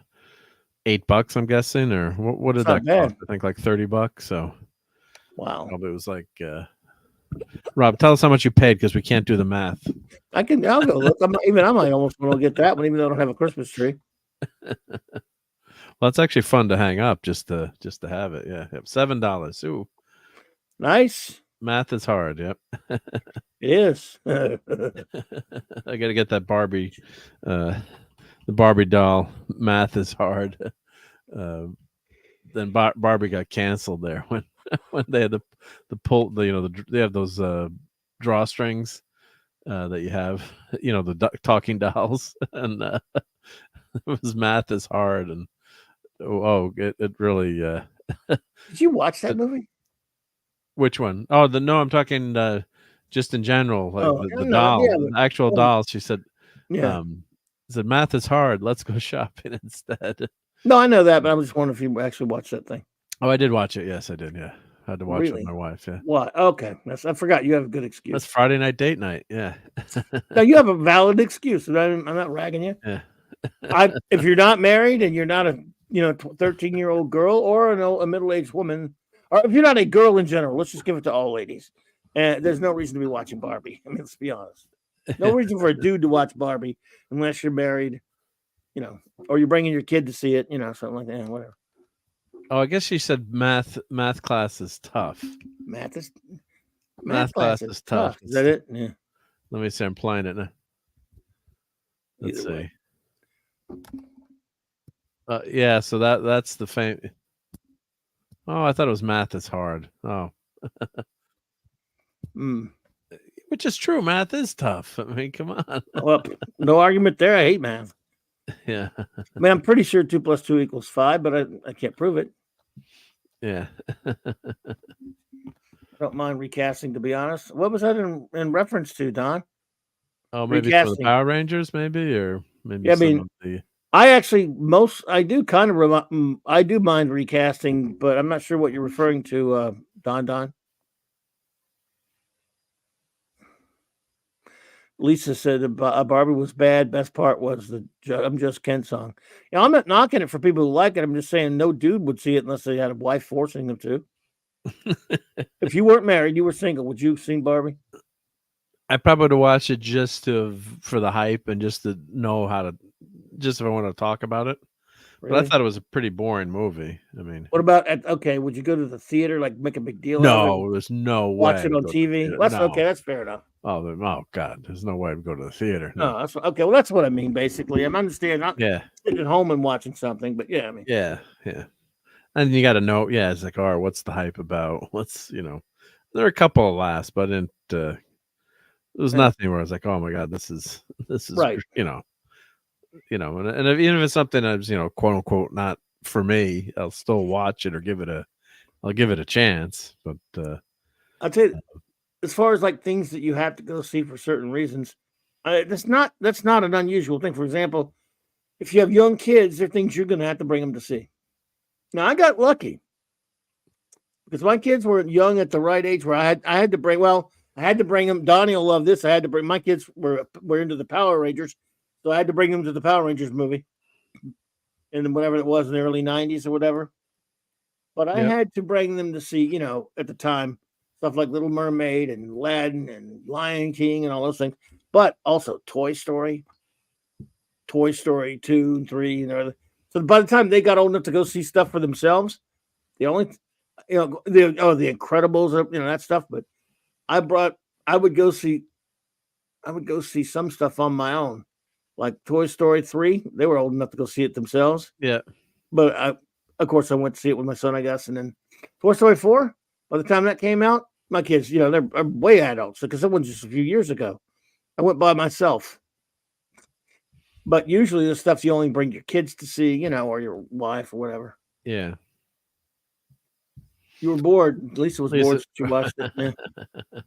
I understand, Lisa, big time. Well, here's what I remember taking my kids to see the Powerpuff Girls.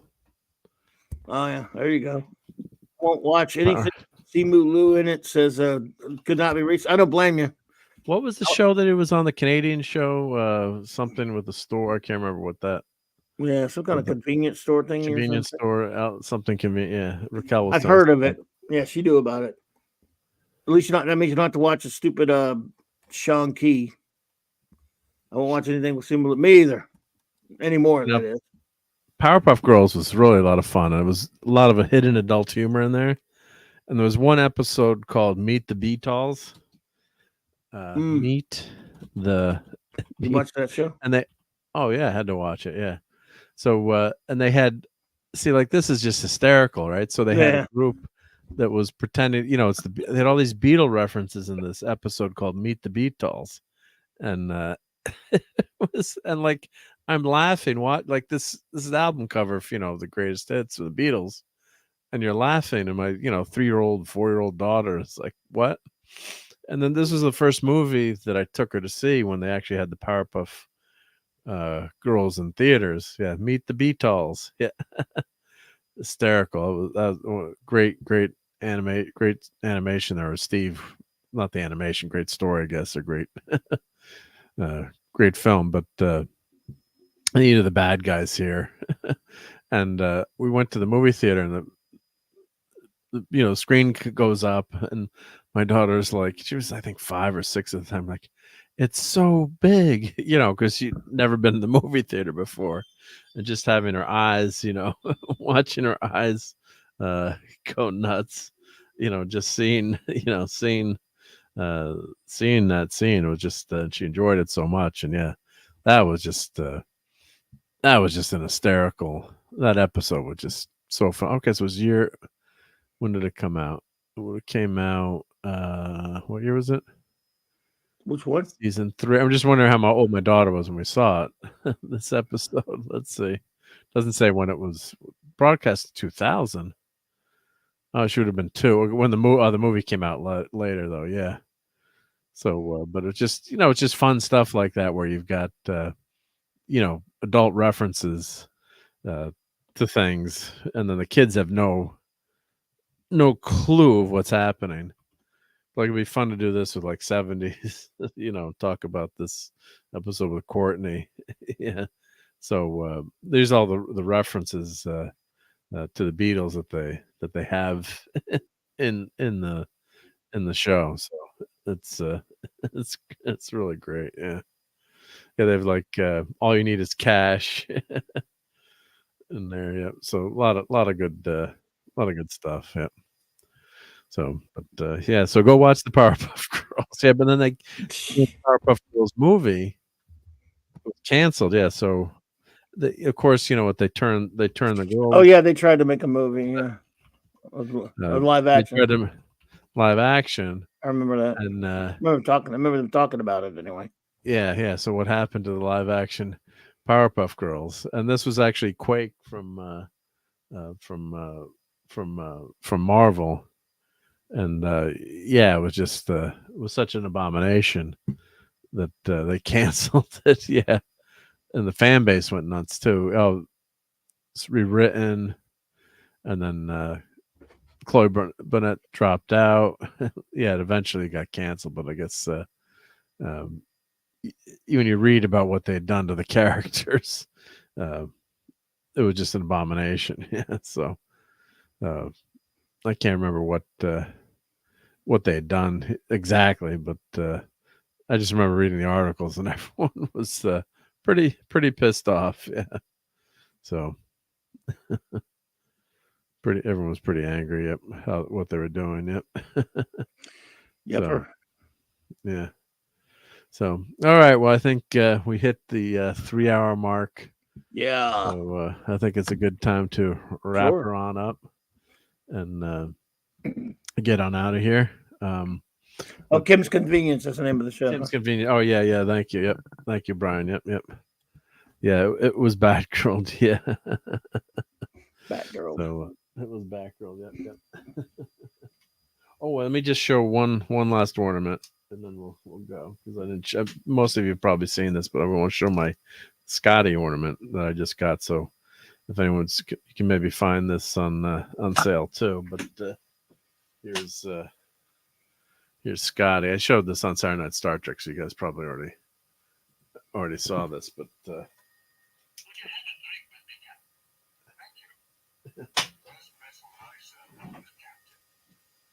so if you press it, you probably can't hear it through the mic, but plays the scene from Scotty talking to, when they go, the brilliant scene when they go on the Enterprise simulation. So it's great. Good stuff. Good stuff. Yes, sir. So if you can find that, those friends will never meet again. Yeah, and I also have all the added a bunch of characters here too. So I added Chekhovs. I'm missing a few of these. So, but I've got Chekhov's, Kirk, Spock, Uhura. Well, there's Chekhov. I mean Sulu. Sorry, Sulu. Don't stab me with that knife. And Chekhov there. Oh. So getting the whole gang together. So nice. Yeah, it's a good time to go to the Hallmark store, like Rob said, and maybe you can find some deals on some stuff. Yeah. So I just wanted to show that tonight. And we're gonna play it's green. It's green. It's green. Where's its green? Because that's from that episode, Relics. Let's see, where is its green? Is it under TNG? I was just organizing these. I gotta be able to find these faster. It's green. It's gotta be somewhere. Well, here, I'll play this one I'm looking.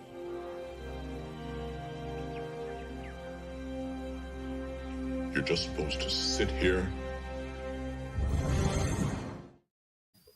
You're just supposed to sit here. Yep. All right. Well, you guys all know the quote. Obviously, I can't find the quote, but I'm sure I have it. Up. I have to put everything in. I got to put this stuff in alphabetical order. But forgive me because I'm a boomer. Yep. All right. And Rob says, "Oh, they're almost sold out." Yeah, enough enabling again. Oh, shit. Yep. But no, just want to thank everyone for being here tonight. Let me play my thanking my channel members, and I'll update this once a month, so there could be some members that aren't on here, but I want to thank everyone. That's a good way to do it.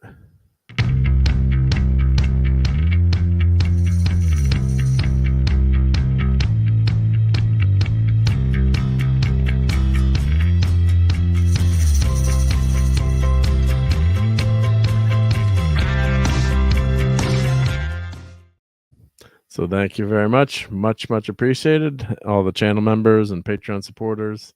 So let's thank everyone in the chat for being here tonight. So want to thank Could Not Be Reached, Jay Malama, Brian Hepburn, who's also a member, Lisa, RobAltis, Could Not Be Reached, Don, Ranger Power.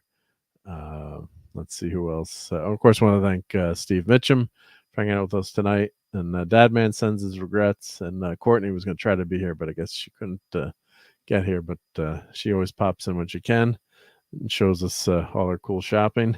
Jam Malama. Let's see, who else am I? Keto Simple. We'll be hanging out for Toxic Tuesday. Brian Hepburn. Let's see who else was hanging with us. Narada Max Amanda Bear.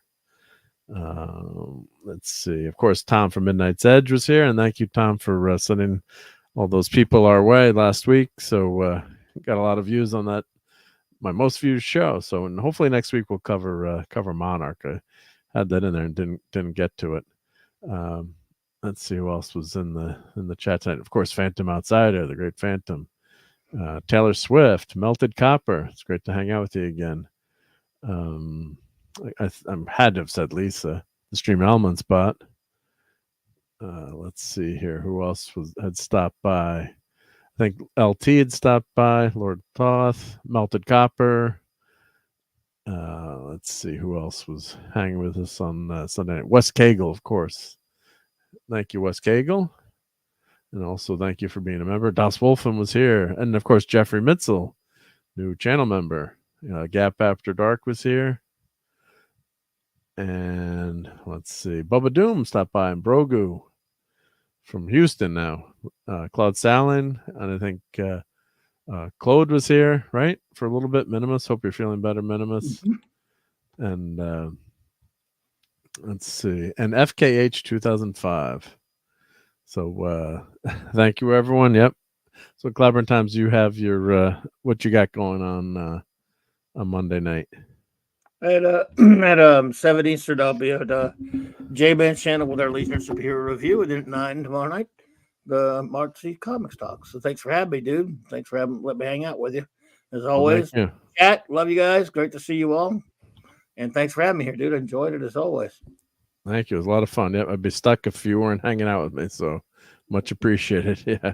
Glad to be here, brother. And let me put up, of course, everyone knows your channel, but I'm just going to put that in. We've got a lurker out there, so hail to lurkers. But here is, if you want to buy a Doomsday Machine, here's where you can get one of those. Put those in the chat here. And I put this eBay store in. If you want to buy an ornament, of course, it'll be for next year. But and also the Discord. So thank you for Mr. Angel for doing the Discord. So here's how you can join the Clubhouse Discord. And yeah, I think that pretty much covers it. So yeah, thanks again to Brian Hepburn, Larry, RobAltis, and Shooter for being Patreons, and everyone else for being a channel member. And I think we're pretty much covered. So I don't think I forgot anyone in the chat. I hope so, right? I wasn't a dumbass. There's only one thing I want to say to you, Commodore. You're a dumbass. Hopefully I didn't dumbass it out. And if you did get it wrong. Personal foul, crackback, 85, offense, 15-yard penalty. So yeah, penalty time. Yep. So and was lemon pie here? I can't remember. Did I see lemon pie? Oh, I saw lemon pie. Now I can't really remember. I can't remember. Yeah, you got everybody, I believe. I think I get everyone. All right, so everyone, see you all next week for the geekery. I'm gonna figure out what we're talking about next week. Take care. Yep. We'll find something. We always find something to talk about, right? Yep. Yes, sir. Good night, everybody. Yep. Good night. Yep. Fun storming the castle. It's 106 miles to Chicago. We got a full tank of gas, half a pack of cigarettes. It's dark, and we're wearing sunglasses. Hit it.